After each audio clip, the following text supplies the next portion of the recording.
இன்றைக்கு ஆண்டவர் நம்மோடு பேசுவாராக.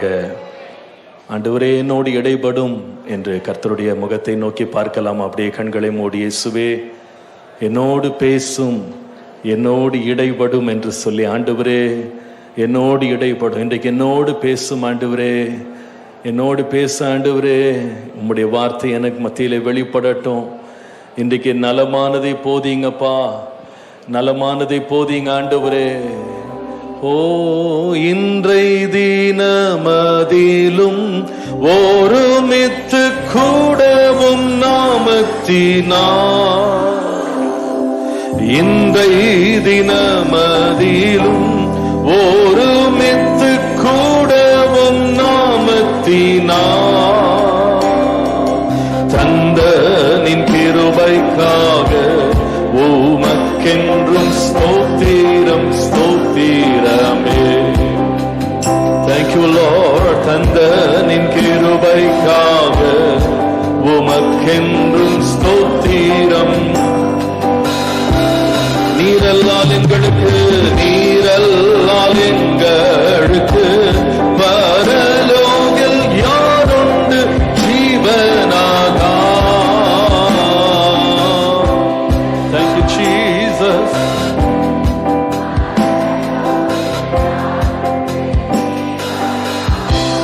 நீரையன்றி நீரையன்றி கத்தில் வேறொரு தேற்றம் இல்லை பரனே.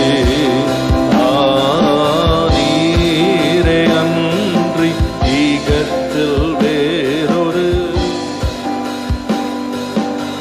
கரங்களை உயர்த்தி ஸ்தோத்திரம் ஸ்தோத்திரம் இயேசுநாதா, உமக்கென்றும் ஸ்தோத்திரம் இயேசுநாதா. நன்றி ஆண்டவரே, ஸ்தோத்திரம் இயேசுநாதா, உமக்கென்றும் ஸ்தோத்திரம் இயேசுநாதா.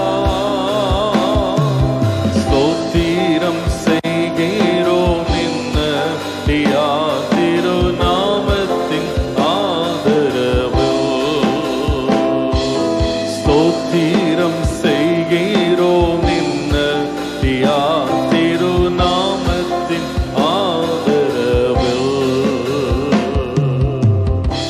அன்பின் பிதாவே, வார்த்தை அடியனுக்கு தந்திருக்கிறீர். அந்த வார்த்தையை பகிர்ந்து கொள்ள எனக்கு பலன் தாரும், கிருபை தாரும், அபிஷேகத்தை தாரும் ஆண்டவரே, மன தெளிவை தாரும். கேட்கிறவர்களையும் இன்றைக்கு பலப்படுத்தும், உம்முடைய ஆலோசனையின்படி வழி நடத்தும். உம்முடைய திருவுள சித்தம் இந்த மாலையிலே எங்கள் மத்தியிலே வெளிப்படட்டும். உம்முடைய கிரியைகளை நீர் பூரணப்படுத்தும். இயேசுவின் நாமத்தில் பிதாவே, ஆமேன். நம்முடைய வேத புஸ்தகங்களை யோபுவின் புஸ்தகம் 22ஆம் அதிகாரம் 27ஆம் வசனத்திற்கு நேராக நாம் திருப்பிக் கொள்ளலாம். யோபு 22:27. நீர் அவரை நோக்கி விண்ணப்பம் பண்ண அவர் உமக்கு செவி கொடுப்பார். எல்லாரும் சேர்ந்து அந்த முதல் பகுதியை சத்தமாய் வாசிக்கலாமா? நீர் அவரை நோக்கி விண்ணப்பம் பண்ண அவர் உமக்கு செவி கொடுப்பார். ஹல்லேலூயா. இன்றைக்கு ராத்திரி கர்த்தருடைய கிருபையின்படி ஜெபத்தை குறித்தே பேசும்படி கர்த்தருடைய ஆவியானவர் எனக்குள்ளே தம்முடைய வசனத்தை கர்த்தர் அனுப்பினார். நீர் விண்ணப்பம் பண்ணும்போது கர்த்தர் செவி கொடுப்பார். விண்ணப்பம் பண்ணுதல், ஜெபித்தல் என்பது ஒரு தேவனுடைய பிள்ளையினுடைய வாழ்க்கையில இருக்க வேண்டிய ஒரு மிக முக்கியமான ஒரு ஒழுக்கம், ஒரு பழக்கம். ஒரு தேவனுடைய பிள்ளை, ஒரு கிறிஸ்தவன் தன் வாழ்க்கையிலே உறுதியாய் தரித்திருக்க வேண்டிய 4 காரியங்களை அப்போஸ்தலர் நடபடிகள் 2ஆம் அதிகாரம் 42ஆம் வசனத்தில் வாசிக்கிறோம். உறுதியாய் தரித்திருக்க வேண்டிய 4 காரியங்களே முதலாவது அப்போஸ்தலருடைய உபதேசம். இரண்டாவது, உறுதியாய் தரித்திருக்க வேண்டியதுல அந்யோன்யம் அல்லது விசுவாசிகளோடு உள்ள ஐக்கியம். மூன்றாவது, ஒரு தேவனுடைய பிள்ளை உறுதியாய் தரித்திருக்க வேண்டிய காரியம் அப்பம் பிட்குதல், திருவிருந்து அல்லது விசுவாசிகளோடு சேர்ந்து தேவனோடு உள்ள ஐக்கியம். நான்காவது ஜெபம். ஜெபம். இந்த ஜெபத்தில் தரித்திருக்காதவங்க இயேசு கிறிஸ்துவுக்குள் உறுதியாயிருப்பது முடியாத காரியம். ஹல்லேலூயா. ஜெபம் நம்முடைய வாழ்க்கையிலே தேவை. வேதம் ஜெபத்தை குறித்து சொல்லும் பொழுது வேதம் சொல்லுகிறது, நாம் எல்லா மனுஷருக்காக ஜெபம் பண்ண வேண்டும். 1 தீமோத்தேயு 2ஆம் அதிகாரம் 1ஆம் வசனத்தில் இதை வாசிக்கிறோம். எல்லா மனுஷருக்காகவும் விண்ணப்பங்களையும் ஜெபங்களையும் வேண்டுதல்களையும் ஸ்தோத்திரங்களையும் பண்ண வேண்டும் என்று வாசிக்கிறோம். எல்லா மனுஷருக்காக ஜெபிக்கணும். இரண்டாவது, ஜெபம் என்று சொல்வது எல்லாவற்றிற்காகவும் ஜெபிக்க வேண்டும். பிலிப்பியர் 4ஆம் அதிகாரம் 6 முதல் 7 வசனங்களை வாசிக்கும் போது, நீங்கள் ஒன்றுக்கும் கவலைப்படாமல் எல்லாவற்றை குறித்து உங்கள் விண்ணப்பங்களை ஸ்தோத்திரத்தோடு கூடிய ஜெபத்தினாலும் வேண்டுதலினாலும் தேவனுக்கு தெரியப்படுத்துங்கள் என்று வாசிக்கிறோம். அப்போ எல்லாருக்காகவும் ஜெபிக்கணும், எல்லாவற்றுக்காகவும் ஜெபிக்க வேண்டும். மூன்றாவது, எல்லா இடங்களிலேயும் ஜெபிக்க வேண்டும். 1 தீமோத்தேயு 4ஆம் அதிகாரம் 1 தீமோத்தேயு 2ஆம் அதிகாரம் 8ஆம் வசனத்தை வாசிக்கும் போது, எல்லா இடங்களிலேயும் புருஷர்கள் பரிசுத்த கரங்களை உயர்த்தி ஜெபம் பண்ண வேண்டும் என்று வாசிக்கிறோம். எல்லா இடங்களிலேயும் ஜெபம் பண்ண வேண்டும். நான்காவது, ஒரு தேவனுடைய பிள்ளை எப்பொழுதும் ஜெபம் பண்ண வேண்டும். 1 தெசலோனிக்கேயர் 5ஆம் அதிகாரம் 17ஆம் வசனத்திலே இடைவிடாமல் ஜெபம் பண்ணுங்கள் என்று வாசிக்கும். 4 காரியங்களை சொன்னேன். எல்லாருக்காக ஜெபம் பண்ணணும். இரண்டாவது, எல்லாவற்றிற்காகவும் ஜெபம் பண்ணணும். மூன்றாவது, எல்லா இடங்களிலேயும் ஜெபம் பண்ணணும். நான்காவது, எப்பொழுதும் ஜெபம் பண்ண வேண்டும். ஹல்லேலூயா. நான் நினைக்கிறேன், எதற்காக ஒரு மனுஷன் எல்லாவற்றுக்கும் ஜெபம் பண்ணி, எப்பொழுதும் ஜெபம் பண்ணி, எல்லா இடங்களிலேயும் ஜெபம் பண்ணி, எதற்காக இந்த ஜெபத்தை அவனுடைய வாழ்க்கையிலே ஆணி வேராய் வைக்கிறான் என்று கேட்டால், ஒரு முக்கிய காரணம், நாம் ஜெபம் பண்ணுகிற, நாம் விண்ணப்பங்களை ஏறெடுக்கிற தேவன் ஜெபத்தை கேட்கிறவராய் இருக்கிறார். ஹல்லேலூயா. அதனால நாம எல்லாவற்றுக்காக ஜெபம் பண்ணலாம், எப்பொழுதும் ஜெபம் பண்ணலாம், எல்லாருக்காகவும் ஜெபம் பண்ணலாம், இடைவிடாமல் ஜெபம் பண்ணலாம். அவர் ஜெபத்தை கேட்கிறவர். நீர் விண்ணப்பத்தை ஏறெடுக்கும் போது கர்த்தர் செவி கொடுக்கிறவராய் இருக்கிறார். சங்கீதம் 65:2 சொல்கிறது, ஜெபத்தை கேட்கிறவரே, மாம்சமான யாவரும் உம்மிடத்திற்கு வருவார்களாம். எல்லாரும் ஜெபிக்க வேண்டும். எல்லாரும் சொல்லுங்க, யார் ஜெபிக்க வேண்டும்? நல்ல கரங்களை வைத்து சொல்லுங்க, நானும் ஜெபிக்கணும். சொல்லுங்க, சின்ன பிள்ளைங்க கூட கரங்களை வைத்து சொல்லுங்க, நான் கூட என்ன செய்யணும்? ஜெபிக்க வேண்டும். மாம்சமான யாவரும் தேவனை நோக்கி விண்ணப்பம் பண்ண வேண்டும் என்று வேதம் சொல்கிறது. எப்பொழுது ஜெபம் பண்ணணும் அப்படின்னு கேட்டா, நம்ம ஜெபிக்கிறது எப்பொழுது வேணா ஜெபிக்கலாம். ஏன் தெரியுமா? ஆண்டவருடைய ஜெபத்தை கேட்கும் தன்மையில ஒரு அழகான ஒரு தன்மையை சங்கீதம் 138ஆம் சங்கீதம் 3ஆம் வசனத்துல வாசிக்கிறோம். 138ஆம் சங்கீதம் 3ஆம் வசனம், நான் கூப்பிட்ட நாளிலே எனக்கு மறு உத்தரவு அருளினீர். எப்போ மறு உத்தரவு கொடுப்பாரா? சத்தமா சொல்லுங்க, நான் கூப்பிட்ட நாளிலேயே. ஆண்டவர் சொல்ல மாட்டாரு, விண்ணப்பத்தை வைப்பா, நான் எப்பயாவது கேட்கிறேன், எனக்கு நேரம் கிடைக்கும் போது கேட்கிறேன், எனக்கு சமயம் வாய்க்கும் போது கேட்கிறேன்னு சொல்ல மாட்டாரு. சங்கீதக்காரன் சொல்றாரு, நான் கூப்பிட்ட நாளிலேயே கர்த்தர் எனக்கு மறு உத்தரவை அருளை செய்கிற தேவனாய் இருக்கிறார். ஹல்லேலூயா. நம்முடைய வாழ்க்கையில நாம் சந்திக்கிற நாட்கள் ஒவ்வொரு நாளும் வித்தியாசமா இருக்கும். இன்றைக்கு இருக்கிறது போல நாளைக்கு இல்லை, நாளைக்கு இருக்கிறது போல மறுநாள் இல்லை. நாளைக்கு என்ன நடக்கும் நமக்கு தெரியாதுன்னு வேதம் சொல்லுது. ஒவ்வொரு நாளும் ஒவ்வொரு பாடோடு வருகிறது. நாட்களின் தன்மைகள் மாறலாம், ஆனால் தேவனோ நாம கூப்பிடுகிற எந்த நாளிலே நமக்கு மறு உத்தரவு அருளி செய்து ஜெபத்தை கேட்கிற தேவனா இருக்கிறார். ஹல்லேலூயா. முதலாவது ஒரு 4 நாட்கள் பற்றி சொல்றேன். நம்ம வாழ்க்கையில நாட்கள் மாறினா கூட கர்த்தர் ஜெபத்தை கேட்கிறதுல மாற மாட்டார் என்பதை அறிவிக்கும்படி 4 காரியங்களை உங்களுக்கு வேகமாக பட்டியலிடுகிறேன். நம்பர் 1, முதலாவது, எப்ப தெரியுமா தேவன் நம்முடைய ஜெபத்தை கேட்கிறார்? எந்த நாள்ல ஜெபத்தை கேட்கிறார் தெரியுமா? முதலாவது 30ஆம் சங்கீதம் 2-3 வசனங்களை பார்ப்பீர்களானால், 30ஆம் சங்கீதம் 2-3 வசனங்கள் சொல்லுகிறது, என் தேவனாகிய கர்த்தாவே, உம்மை நோக்கி கூப்பிட்டேன், நீர் என்னை குணமாக்கினீர்.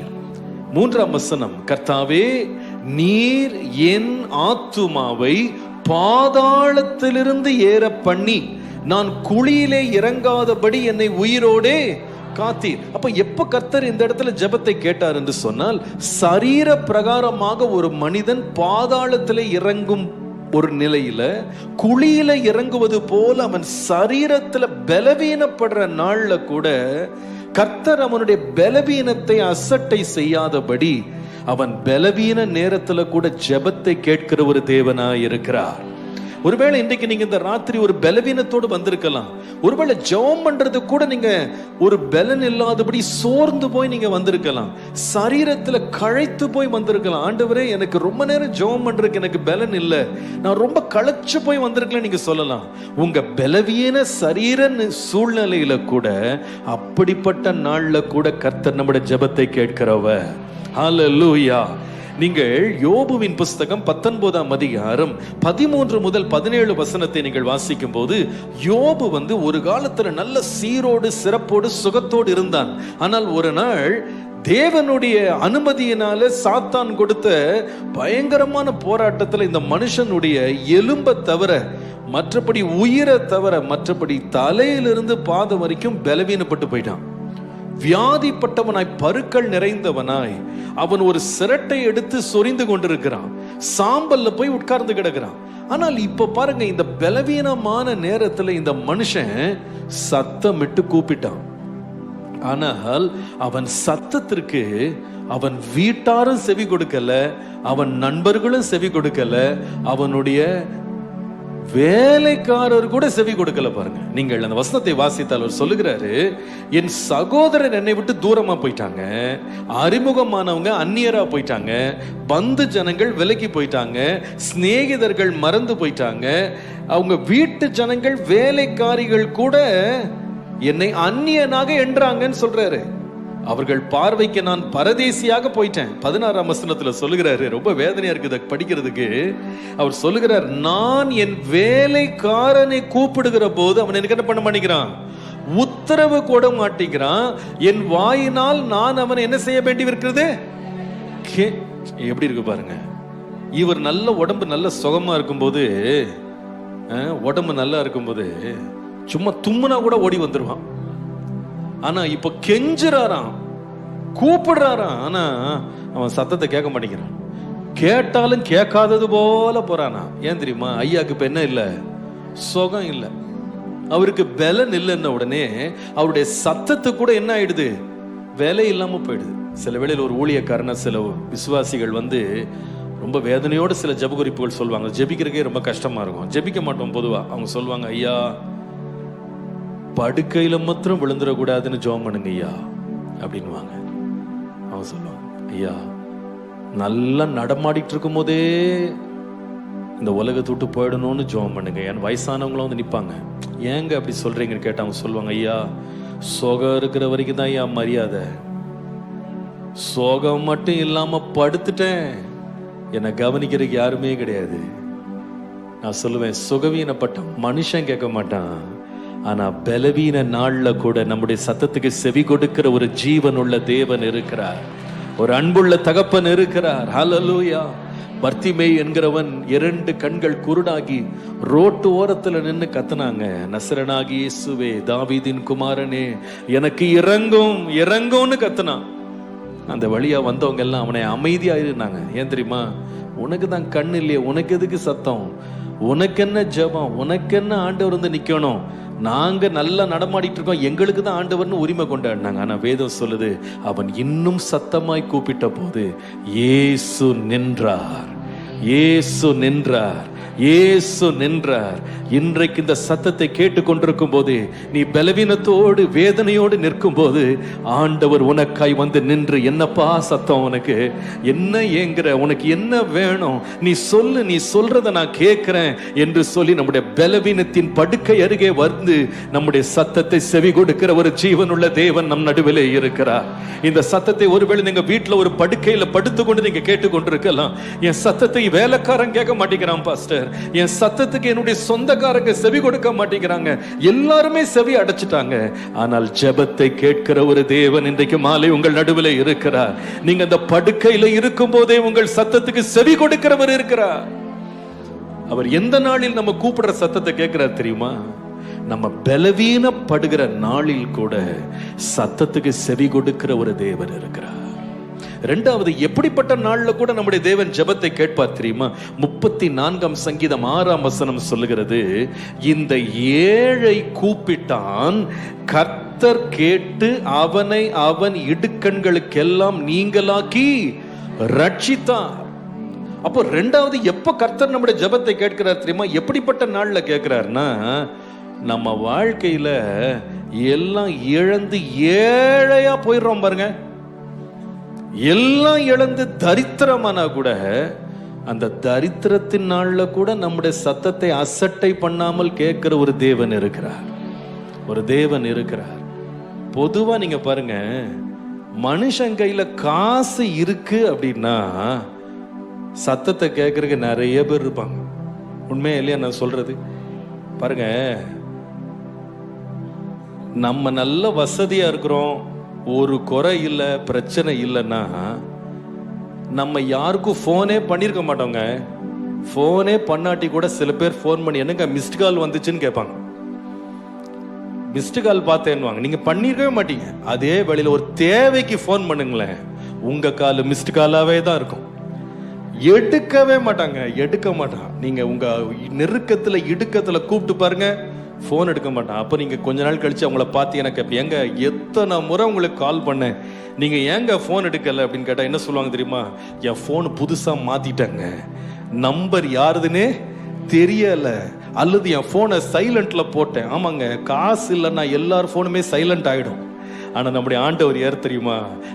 ஏழை கூப்பிட்டேன், ஆனா கர்த்தர் செவி கொடுத்தா, கர்த்தர் செவி கொடுத்தா. என் சத்தத்தை அசட்டை பண்ணாமல் ஒரு ஏழையின் கூக்குரலை கூட செவி கொடுக்கிற ஒரு ஜீவனுள்ள தேவன் நமக்கு இருக்கிறபடியால் ஆண்டவரை ஸ்தோத்திரம் பண்ணுவோம். ஹல்லேலூயா.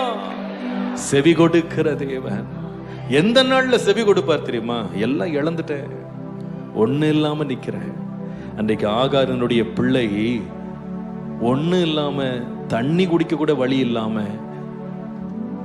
அவன் பசி பட்னியோட அழுதாங்க. வேதம் சொல்லுது, பிள்ளையின் சத்தத்தை கர்த்தர் கேட்டார், கர்த்தர் கேட்டார். இன்றைக்கு கூட நீங்க இருக்கிற எளிமையின் நிலைமையில மனுஷன் உங்க சத்தத்தை கேட்காம போகலாம், ஆனால் சத்தத்தை கேட்கிற ஒரு ஜீவனுள்ள தேவன் இருக்கிறார், ஜீவனுள்ள தேவன் இருக்கிறார். மூன்றாவது, இந்த தேவன் எந்த நாள்ல கூட நம்முடைய சத்தத்தை கேட்பார் தெரியுமா? நீங்கள் 31ஆம் சங்கீதம் 22ஆம் வசனத்தை வாசித்து பாருங்கள். 31ஆம் சங்கீதம் 22ஆம் வசனம், உம்முடைய கண்களுக்கு முன்பாக இராதபடிக்கு வெட்டுண்டேன் என்று நான் என் மன கலக்கத்தில் சொன்னேன், ஆனாலும் நான் உம்மை நோக்கி கூப்பிட்ட போது என் விண்ணப்பங்களின் சத்தத்தை கேட்டேன். எந்த நாள்ல ஆண்டவர் சத்தத்தை கேட்டார் தெரியுமா? மூன்றாவது நான் சொல்லுவேன், நம்ம மன கலக்கமாகி என்ன பேசுறோன்னே தெரியாம சில தடவை பேசிடுவோம் தெரியுமா? நிறைய பேர் ஜெபம் பண்றது கூட எல்லா நாளும் நல்ல மூட்ல ஜெபம் பண்றது இல்ல. சில தடவை என்ன ஜெபம் பண்றோன்னு கூட தெரியாம எதையோ ஒன்று ஜெபிச்சிடுவோம். ஏன் அப்படின்னா மனசு என்ன ஆயிடுச்சு, கலங்கி போச்சு. எத்தனை முறை ஜெபம் பண்ணிருக்கோம் தெரியுமா? போதும் கர்த்தாவே, என் ஜீவனை எடுத்துக்கொள்ளும் அப்படின்லாம் ஜெபம் பண்றோம். சில தடவை கோபமா ஆண்டவரை பார்த்தே சில 2-3 வார்த்தையை சொல்லிவிடுவோம். பாருங்க, இங்க ஒரு சொன்ன வார்த்தையை பாருங்க, உம்முடைய கண்களுக்கு முன்பாக இராதபடிக்கு வெட்டுண்டேன். ஆண்டவர் என்ன வெட்டி போட்டாரு, இப்படி நான் ஒரு நிலைமைக்கு போயிட்டேன் அப்படின்னு மன கலக்கத்துல சொல்லிவிட்டாராம். ஆனா அவர் சொல்றாரு, இவ்வளவு நான் கோபத்துல பேசிவிட்டேன், மன கலக்கத்துல எதையோ சொல்லிவிட்டேன், ஆனா கூட நான் கூப்பிட்ட போது கர்த்தர் என்ன செய்தாரு? எனக்கு புரியுதுப்பா, நீ என்ன கோபத்துல பேசுனேன்னு எனக்கு புரியுது, நீ என்ன மாதிரி வருத்தத்துல ஜெபம் பண்ணேன்னு எனக்கு புரியுது, என்ன மனநிலையில நீ கூப்பிட்டேன்னு எனக்கு புரியுதுப்பா அப்படின்னு ஒரு அன்பான தகப்பனை போல ஆண்டவர் நம்முடைய ஜெபத்தை கேட்கிறார். ஹல்லேலூயா. சில வேளையில சில பிள்ளைங்க பாருங்க, அவங்களுக்கு வேண்டியது கிடைக்கலன்னா, சில குழந்தைங்க வாயிலிருந்து ஒரு வார்த்தையெல்லாம் கேட்டீங்கன்னா நம்மளுக்கே சங்கடம் ஆயிடும். அவங்க சொல்லுவாங்க, நீ எனக்கு அப்பாவே இல்ல, நீ எனக்கு அம்மாவே இல்ல அப்படின்னு பிள்ளைங்கெல்லாம் சொல்லுவாங்க. ஆனா பாருங்க, பெற்றோர் அந்த மாதிரி கோபமா பிள்ளைங்க ஏதாவது கத்திட்டு அழும்போது கண்டும் காணாதது போல உட்கார்ந்துருப்பாங்க. கொஞ்ச நேரம் கழிச்சு அம்மா பசிக்குதுமான்னு அதே பிள்ளைதான் சொல்லும். என்ன பண்ணுவாங்க? உடனே எழுந்து போய் அந்த பிள்ளைக்கு சாப்பாடை ஊட்டுவாங்க. ஏன் தெரியுமா? அந்த தகப்பனுக்கும் தாய்க்கும் தெரியும், என் பிள்ளை ஏதோ கோபத்துல பேசிட்டான், வருத்தத்துல பேசிட்டான், மன கலக்கத்துல பேசிட்டான், ஆனாலும் அவன் விண்ணப்பத்திற்கு செவி கொடுப்பேன். ஒரு பொல்லாத தகப்பனே இப்படி செய்வானா, பரம தகப்பன் எவ்வளவு அதிகமாய் செய்வார். ஹல்லேலூயா. சில வேளையில ஆண்டவரே, இனிமே நான் சர்ச்சுக்கே வரமாட்டேன், இனிமே ஜெபிக்கவே மாட்டேன், இனிமே இந்த பைபிளே தூக்க மாட்டேன், எதையோ வார்த்தையை சொல்லிவிட்டோம், இனிமே வாழவே மாட்டேன், இனிமே இந்த குடும்பத்தோடு இருக்க மாட்டேன், இனிமே இந்த திருமணமே எனக்கு வேணாம், இந்த குடும்பமே வேணாம் எல்லாம் சொல்லிவிட்டு வந்து உட்கார்ந்துருப்போம். கர்த்தர் அமைதியா பேசுவார். என்னப்பா அவ்வளவுதானா? அப்புறமா கொஞ்ச நேரம் கழிச்சு, ஆண்டவரே மன்னியும் ஆண்டவரே, தெரியாம பேசிட்டோம்பா, எனக்கு இரக்கம் காட்டுங்க. கர்த்தர் என்ன செய்வார்? செவி கொடுப்பார். ஹல்லேலூயா. கடைசியா எப்ப கர்த்தர் செவி கொடுப்பார்? எந்த நாள்ல கூட செவி கொடுப்பார்? கூப்பிட்ட நாளில் இருக்க, கூப்பிட்ட நாள்ல எந்த நாள்ல கூட செவி கொடுப்பார் என்றால் 107 சங்கீதம் 6 சொல்லுகிறது, தங்கள் ஆபத்திலே கர்த்தரை நோக்கி கூப்பிட்டார்கள், அவர்கள் இடுக்கண்களிலிருந்து அவர்களை விடுவித்தார். எப்ப விடுவித்தார்? எப்ப செவி கொடுத்தார் என்றால் ஆபத்து நாளில். ஆபத்து வரும்போது கர்த்தர் மறைந்து விடுகிற தேவன் அல்ல. ஆபத்து காலத்தில் என்னை நோக்கி நீ கூப்பிடு, அப்பொழுது நான் உன்னை விடுவிப்பேன், அப்பொழுது நான் உன்னை உயர்ந்த இடத்தில் அடைக்கலமாய் வைப்பேன். ஹல்லேலூயா. ஆபத்து வரும்போது நம்ம கண்ணீர் வடிப்போம், புலம்புவோம். அந்த ஆபத்தின் புலம்புதலை கர்த்தர் பார்த்துட்டு, ஐயோ நீ எப்ப பார்த்தாலும் அழுதுட்டே இருக்கிற, எப்ப பார்த்தாலும் புலம்பிக்கிட்டு இருக்கிற, உன் பக்கத்திலே வரமாட்டேன்னு சொல்ல மாட்டார். பொதுவா நம்ம வீட்டிலலாம் ஏதாவது ஒரு வலி, ஒரு வேதனை, ஒரு ஆபத்து வந்தா நம்ம எல்லாரும் கொஞ்சம் கண்ணீர் வடிப்போம், அல்லது ஒரு அழுவோம், ஒரு கூப்பாடு போடுவோம், ஏதாவது ஒரு குறைய சொல்லுவோம்னு வச்சுக்கிடுங்களேன். ஒரு 10 நிமிஷம் நம்ம அழும்போது நம்ம மேல இரக்கம் காட்டுறது குடும்பம் ரெடியா இருப்பாங்க, நம்மளை கொஞ்சம் ஆற்றுவாங்க, தேற்றுவாங்க, அழாதன்னு சொல்லுவாங்க. 10 நிமிஷத்துக்கு மேல அழுக தொடர்ந்துச்சுன்னா, நான் போயிட்டு வந்துடுறேன், ஒரு வேலையா போயிட்டு வந்துடுறேன்னு கிளம்பி போயிடுவாங்க இல்லையா? கிளம்பி போயிட்டு திருப்பி வந்தா திருப்பி அழுதுகிட்டே இருக்கீங்க வச்சுக்கிடுங்களேன், என்ன சொல்லுவாங்க? உனக்கு ஒரு வேலையே கிடையாதா? உலகத்துல வராத பிரச்சனையா உனக்கு வந்துருச்சு? நீ அழுதே வீட்டுல தரித்திரம் வந்துருச்சுன்னுவாங்க. இதுதான் உலகம். ஆனா நம்முடைய தேவன் யார் தெரியுமா? ஆபத்து நேரத்துல அழுது கூப்பிட்டா கூட அதை பார்த்து வெறுக்கிறவரே அல்ல, நம்முடைய சத்தத்திற்கு செவி கொடுக்கிற தேவனா இருக்கிறார். ஹல்லேலூயா. நீங்கள் எபிரேயர் 5:7 வாசிப்பீங்களானா, நம்முடைய ரட்சகராகிய இயேசு கிறிஸ்து கூட அப்படிதான் ஜெபம் பண்ணி இருக்கிறாருன்னு வாசிக்கிறோம். அவர் பலத்த சத்தத்தோடும் கண்ணீரோடும் விண்ணப்பம் பண்ணி வேண்டுதல் செய்து தமக்கு உண்டான பயபக்தி நிமித்தம் கேட்கப்பட்டார் என்று வாசிக்கிறோம். அழுது ஜெபம் பண்ணாராம். ஆனா வேதம் சொல்லுது, அந்த ஜெபத்தை கூட ஆண்டவர் கேட்டருளினார். தூதனை அனுப்பி அவரை தேற்றினார், அவரை பலப்படுத்தினார். நம்முடைய தேவன் யார் என்றால் ஜெபத்தை கேட்கிறவர். எத்தனை பேர் விசுவாசிக்கிறீங்க? என் விண்ணப்பத்தை கேட்கிறவரே உமக்கு ஸ்தோத்திரம். கரங்களை உயர்த்தி சொல்லுங்க, என் ஜெபத்தை கேட்கிறீர், ஆகவே என் சத்தத்தை உமக்கு நேரா ஏறெடுப்பேன். இன்னைக்கு ஒருவேளை பலவீனத்தோடு நீங்க வந்திருக்கலாம், ஒருவேளை மனசுல சோர்ந்து போய் குழப்பத்தோடு நீங்க வந்திருக்கலாம், ஒன்றுமில்லாம வெறுங்கையா ஆண்டவருடைய சமூகத்துல நீங்க வந்திருக்கலாம், ஒருவேளை நீங்க பெரிய ஆபத்துல சிக்கி வந்திருக்கலாம். 2 கையை உயர்த்தி சொல்லுங்க, இயேசுவே என் விண்ணப்பத்தை நீர் கேட்கிறதற்காக ஸ்தோத்திரம். இப்பொழுது நீங்க ஜெபத்தை ஏறெடுக்கும் போது கர்த்தருடைய கண்கள் உங்கள் மேல் வெளிப்படுவதாக, அவருடைய இரக்கம் உங்கள் மேல் வெளிப்படுவதாக, அவர் ஜெபத்தை கேட்டு தம்முடைய மகிமையை விளங்க பண்ணுவாராக. ஹல்லேலூயா, ஹல்லேலூயா. நீர் அவரை நோக்கி விண்ணப்பம் பண்ணி அவர் உமக்கு செவி கொடுப்பார்.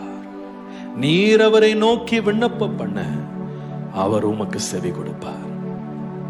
கர்த்தருடைய நாமத்திற்கு மகிமை உண்டாவதாக. இந்த விண்ணப்பத்தை குறித்து கர்த்தர் இன்னைக்கு என்னோடு இன்னைக்கு பேசும்படி கர்த்தர் என்னை உணர்த்தினார்.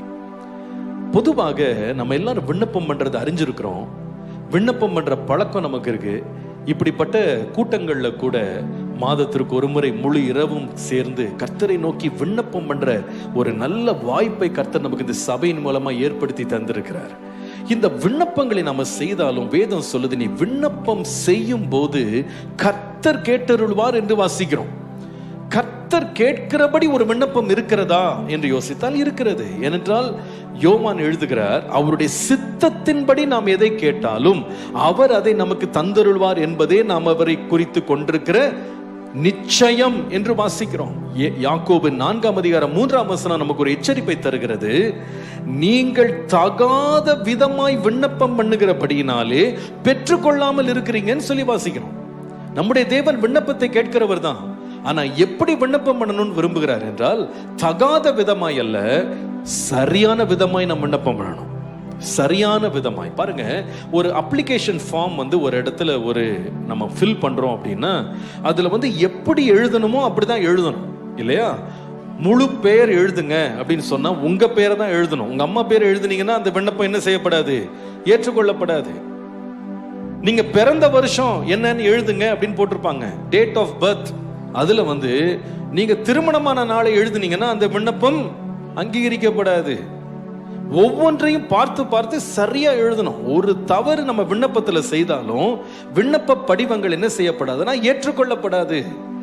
தேவனும் நம்முடைய விண்ணப்பத்தை கேட்க வேண்டுமானால் நாம் கூப்பிட்ட நாள்ல நமக்கு செவி கொடுப்பார். ஆனால் நாம் விண்ணப்பம் பண்ண வேண்டிய விதத்தில் நாம் விண்ணப்பம் பண்ணுவோமானால் நிச்சயமாய் கர்த்தர் நமக்கு செவி கொடுப்பார். மத்திய 20:20-21 செபதேவின் குமாரருடைய தாய் இயேசுவின் இடத்திலிருந்து விண்ணப்பத்தை வைத்தாள்.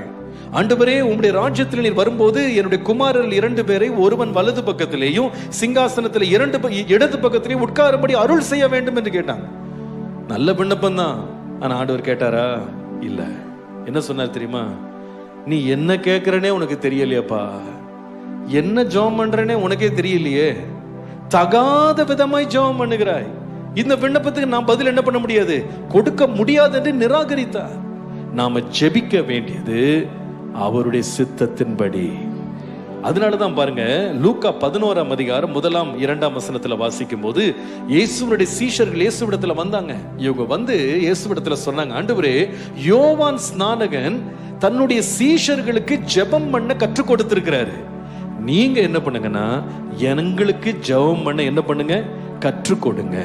அப்போ இவங்க எல்லாம் ஜெபம் பண்ணாதவங்க இல்ல, இவங்க யூத வழக்கத்தின்படி ஜெபம் பண்ணினவங்க தான்.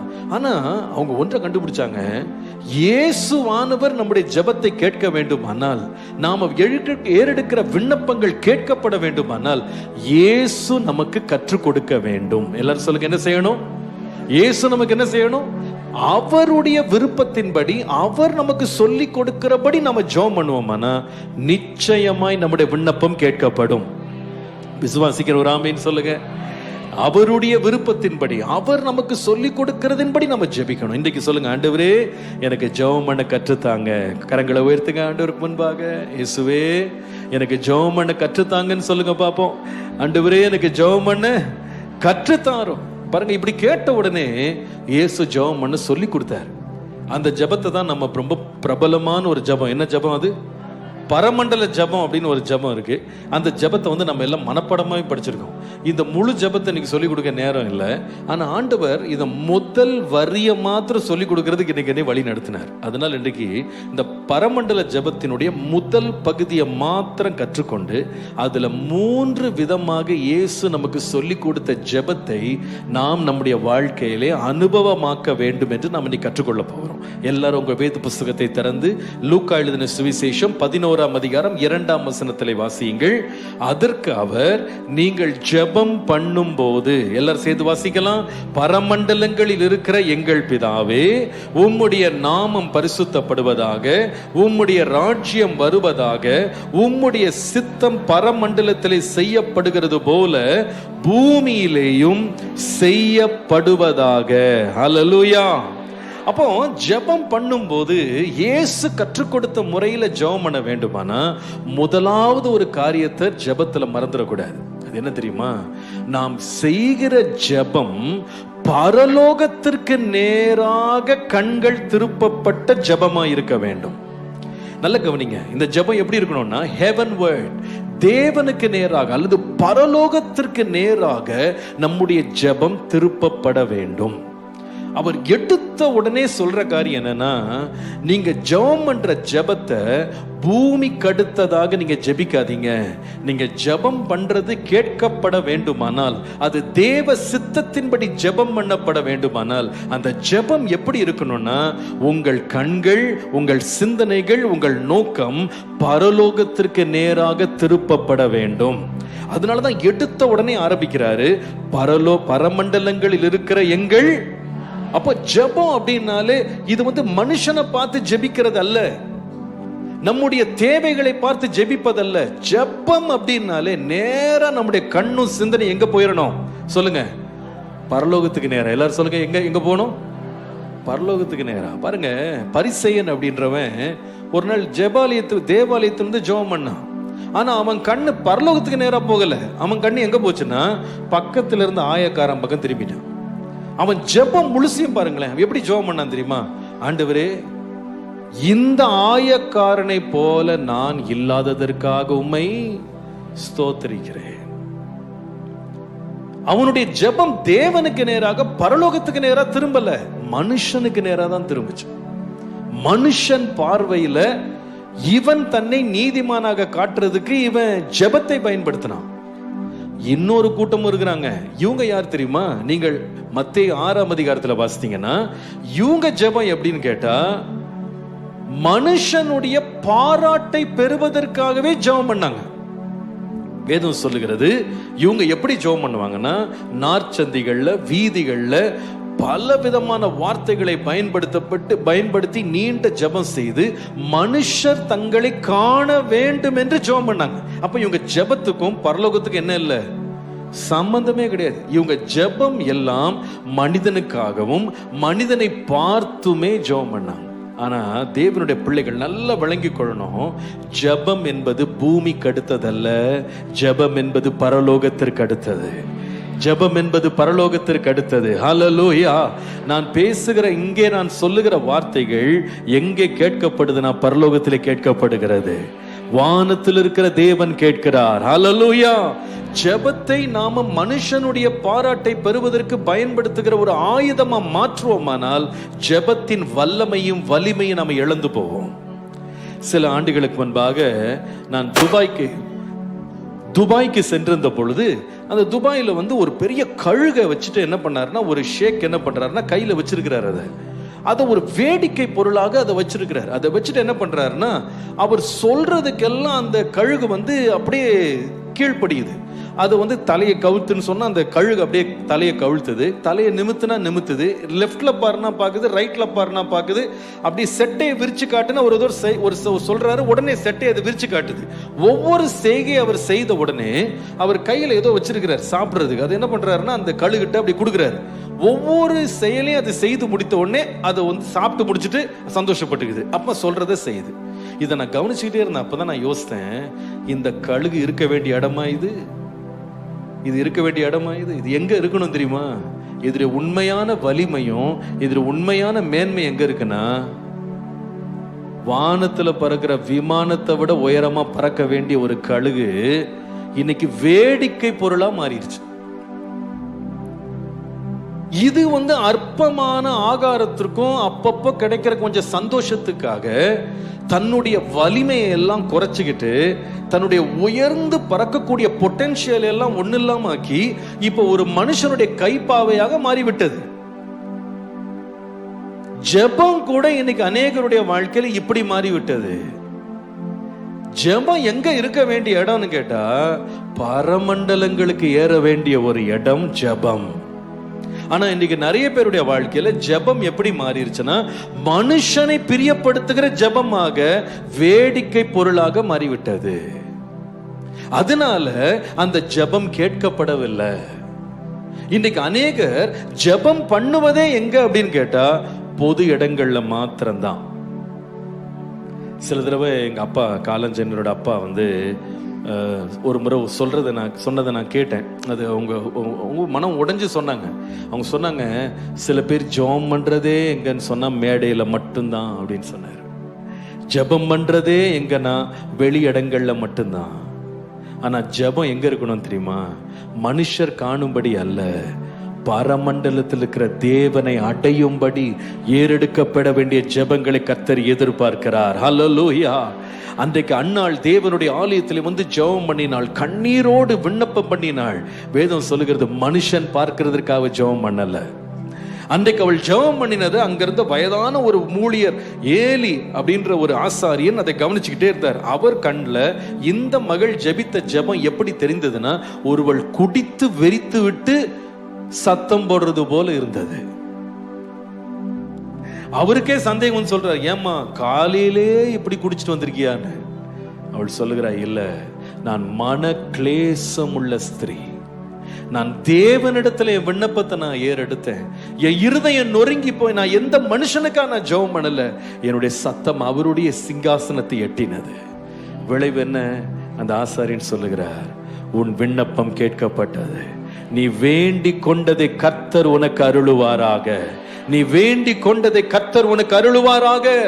இன்னைக்கு இந்த இரவு நேரத்துல ஜெபம் பண்ணும்போது ஒன்னும் மறந்துடாதீங்க, இந்த ஜெபம் என் பக்கத்துல உட்கார்ந்து இருக்கவங்களுக்கு இல்ல, இந்த ஜெபம் மனுஷன் பார்க்கிறதுக்காக அல்ல, இந்த ஜெபம் எந்த மனிதனை திருப்திப்படுத்துவதற்கு அல்ல, இந்த ஜெபம் யாரோடு ஒப்பிடப்படுவதற்காக அல்ல. இந்த ஜெபம் ஒரே ஒரு நோக்கத்தோடு எழுப்பப்படுகிறது, பரமண்டலங்களில் இருக்கிற என் பிதாவினுடைய சந்நிதியை எட்டும்படியாக என் சத்தத்தை நான் ஏறெடுக்கிறேன். ஹல்லேலூயா.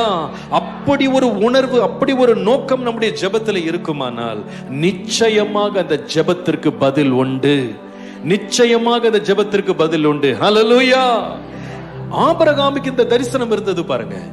ஆதியாகமம் 14ஆம் அதிகாரம் 21 முதல் 23 வசனங்களை நீங்கள் வாசிப்பீர்களானால் வேதம் சொல்லுகிறது, சோதோமின் ராஜா சொல்லுகிறாரு, ஜனங்களை எல்லாம் எனக்கு தந்துட்டு நீங்க சொத்துக்களை எல்லாம் உடைமைகளை எல்லாம் நீங்க எடுத்துக்கொள்ளுங்கன்னு சொல்லும் பொழுது 23ஆம் வசனத்தில் அவர் சொல்லுகிறாரு, வானத்தையும் பூமியையும் உடையவராகிய உன்னதமான தேவனாகிய கர்த்தருக்கு நேராக என் கையை, சொல்லுங்க, யாருக்கு நேராக? அந்த வார்த்தை, ஒவ்வொரு வார்த்தையும் ரொம்ப முக்கியமானது. வானத்தையும் பூமியையும் உடையவராகிய உன்னதமான தேவன். சொல்லுங்க, யார் அவர்? உன்னதமான தேவன். ஹல்லேலூயா. அவருக்கு ஒரு உணர்வு இருந்தது, மனுஷனிடத்துல போய் கை நீட்டி நிக்க வேண்டிய அவசியம் இல்ல, எனக்கு வானத்தையும் பூமியும் படைத்த ஒரு உன்னதமான தேவன் இருக்கிறார்.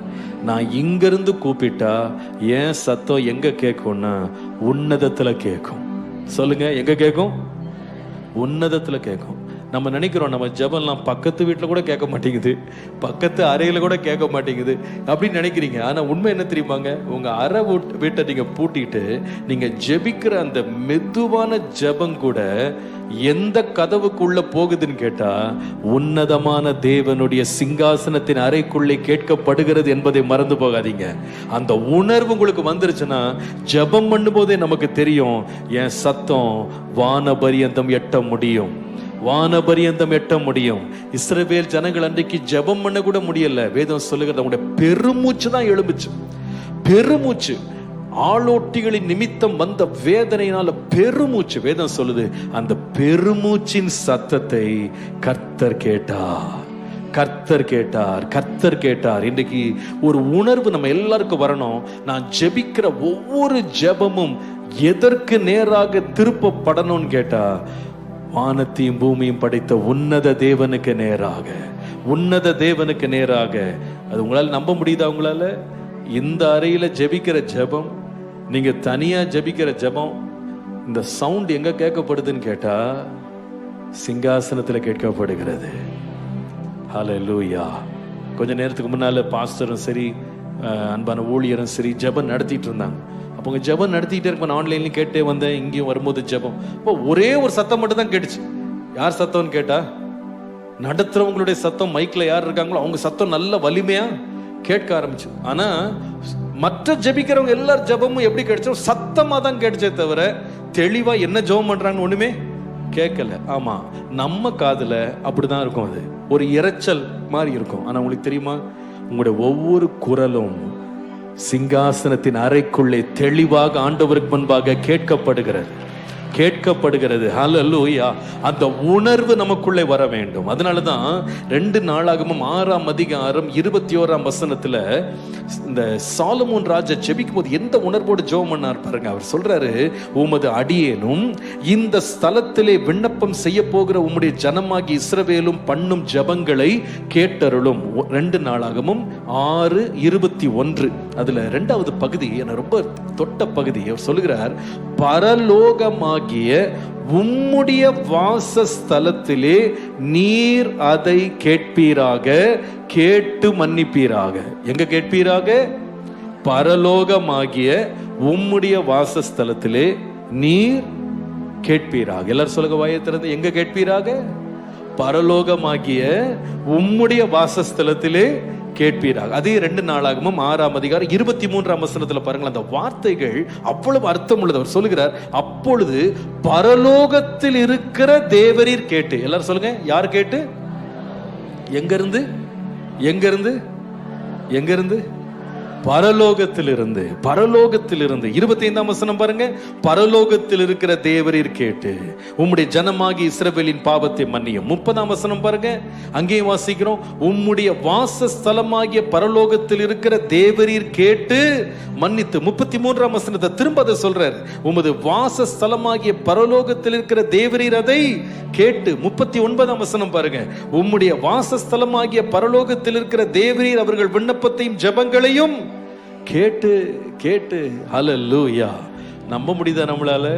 இந்த உலகத்துல சாதாரண ஒரு வீட்டுல, சாதாரண ஒரு அறையில, சாதாரண ஒரு நிலையில நம்ம ஜெபிக்கிற ஜெபத்தை ஆண்டவர் எங்க தொனிக்க பண்றாருன்னு கேட்டா, பரலோகத்தின் அறையில தேவன் தொனிக்க பண்ணுகிறார். தேவன் தொனிக்க பண்றார். ஹல்லேலூயா. நான் சொல்லுவேன், ஒருவேளை நம்முடைய சத்தத்தை யாரும் கேட்காம போயிடலாம். ஒரு உணர்வு நமக்கு இருக்கணும். ஜெபம் பண்ணும்போது நான் ஜெபிக்கிற ஒவ்வொரு வார்த்தையும் பரலோகத்தில் இருக்கிற தேவன் கேட்டுக்கொண்டிருக்கிறார். பரலோகத்தில் இருக்கிற தேவன் கேட்டுக்கொண்டிருக்கிறார். கரங்களை உயர்த்தி ஆண்டவர்கிட்ட சொல்லுங்க, ஆண்டவரே, நீங்க பரலோகத்திலிருந்து என் ஜெபத்தை கேட்பதற்காக நன்றி. நீங்க ஜெபத்தை பரலோகத்திலிருந்து கேட்பதற்காக நன்றி. இந்த உலகத்துல எளிமையா நான் ஜெபிக்கிற ஜெபங்கள் தரையிலே விழாது. ஏனென்றால் அது எங்கே ஏறெடுக்கப்படுகிறது என்றால் பரலோகத்தின் தேவனை நோக்கி ஏறெடுக்கப்படுகிற ஜெபங்களாய் மாறுகிறது. ஹல்லேலூயா. பரலோகத்தில் இருக்கிற தேவன். அதனாலதான் அவர் சொல்லுகிறாரு, ஜெபம் பண்ணும்போது எப்படி ஜெபம் பண்ணுங்கன்னா, பரமண்டலங்களில் இருக்கிற எங்கள். எப்படிங்க இங்க இருந்து கடவுள் அங்க கேட்பாருன்னா, அதான் ஜெபம். அதான் ஜெபம். ஜெபம் என்பது இங்க ஜெபம் பண்றேன், இந்த சத்தம் எங்க கேக்குது? பரலோகத்தில் கேக்குது. பரலோகத்தில் கேக்குது. அது நினைக்கும் போதே இருதயம் எவ்வளவு நன்றியால் நிரம்பணும் தெரியுமா? ஆண்டவரே, இந்த எளிமையான என்னுடைய சத்தத்தை உம்முடைய அறையில நீங்க தொனிக்க பண்ற உம்முடைய கிருபைக்காக உமக்கு ஸ்தோத்திர ஆண்டவரே.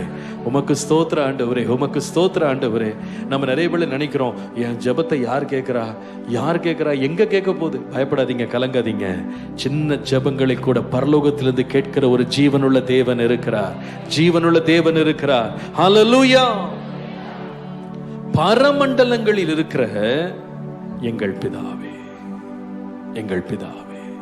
அப்ப முதலாவது ஜெபம் என்று சொன்னா அது எப்படி ஜெபிக்கப்படணும்னா, மனுஷனை நோக்கி அல்ல, மக்களுடைய பார்வைக்காக, பாராட்டுக்காக ஏறெடுக்கப்படுகிற ஒரு ஜெபமாக அல்ல, பரலோகத்தில் இருக்கிற தேவனுக்கு நேராக ஜெபம் ஏறெடுக்கப்படும்.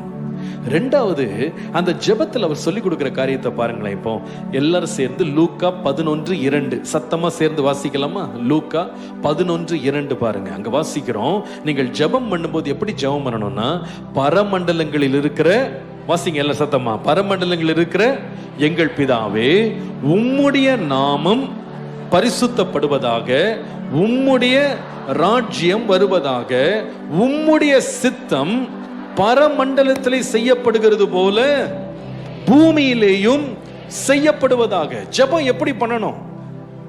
தகாத வண்ணமாய் ஜெபம் பண்ணிடக்கூடாது. எப்படி ஜெபம் பண்ணணும் அப்படின்னு சொல்லி இருக்குன்னா, எப்படிப்பட்ட ஜெபம் கேட்கப்படுதுன்னா, பரலோகத்தை நோக்கின ஜெபம். 2வது, நல்ல கவனிங்க, ஜெபத்துல திரும்ப திரும்ப ஒரு வார்த்தை இயேசு நமக்கு கற்றுக் கொடுக்கிறார். என்ன தெரியுமா? உம்முடைய நாமம் பரிசுத்தப்படுவதாக, உம்முடைய ராஜ்யம் வருவதாக, உம்முடைய சித்தம் பரமண்டலத்தில் என்ன பண்ணணும்? அப்போ அர்த்தம் என்னன்னா, ஜெபம் என்பது நம்மை பற்றியது அல்ல.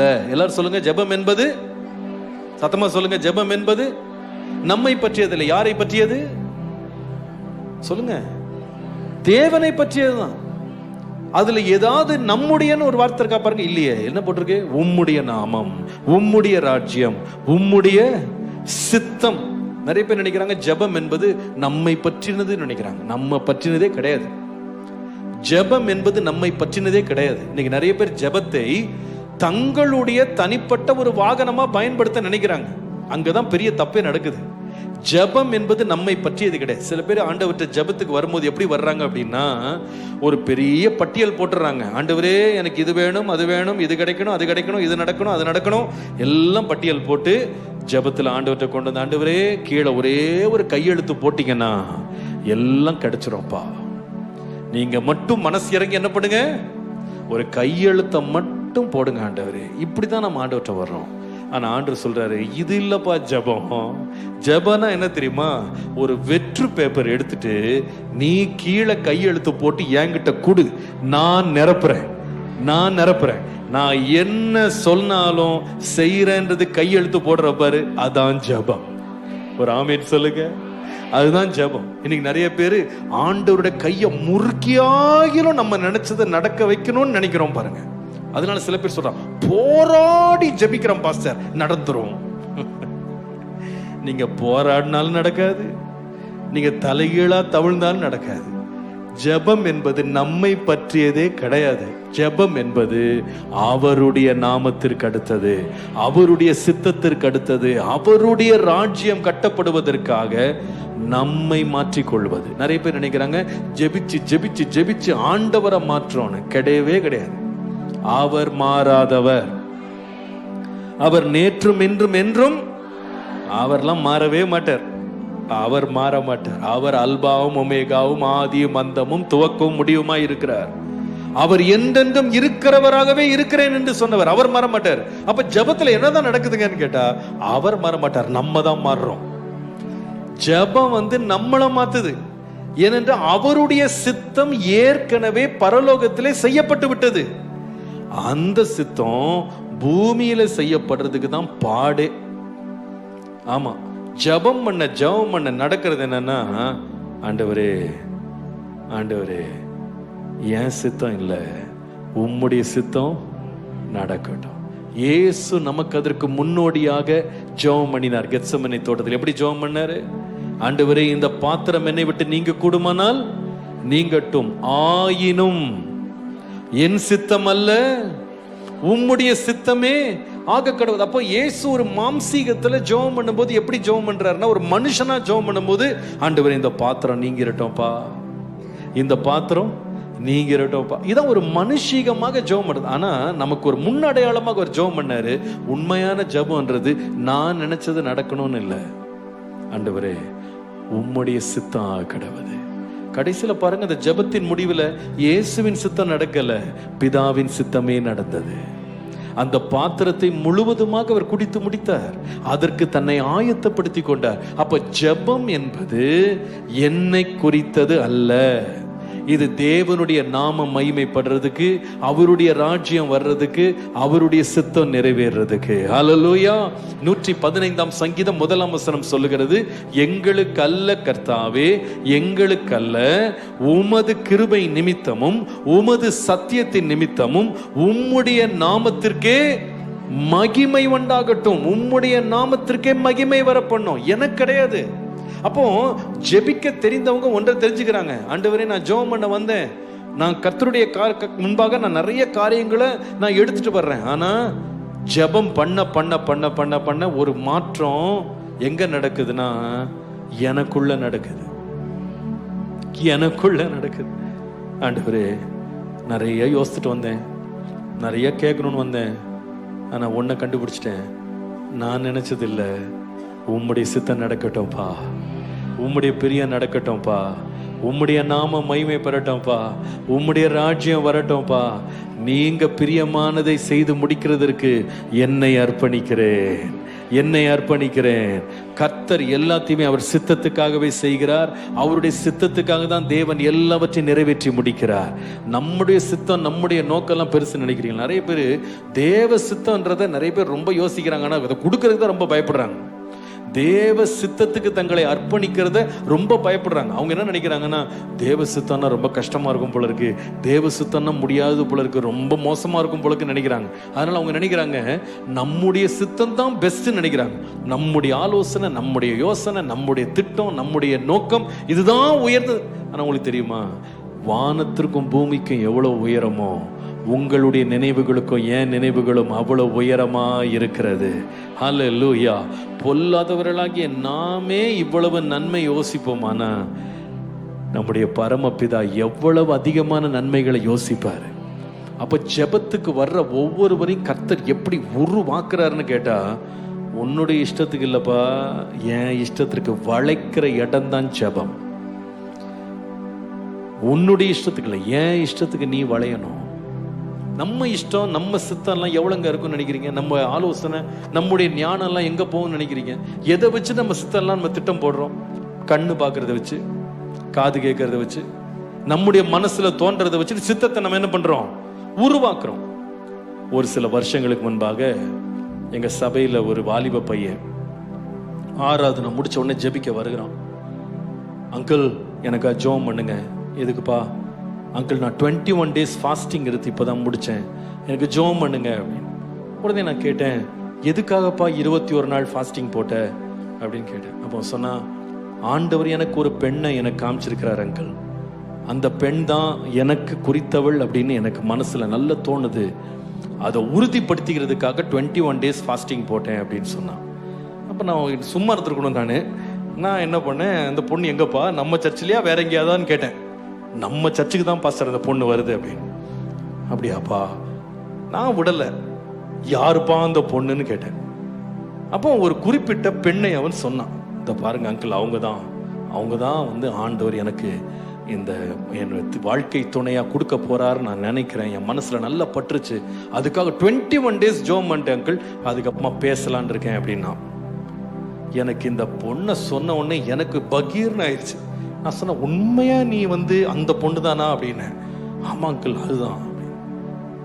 எனக்கு என்ன சொல்லனே தெரியல.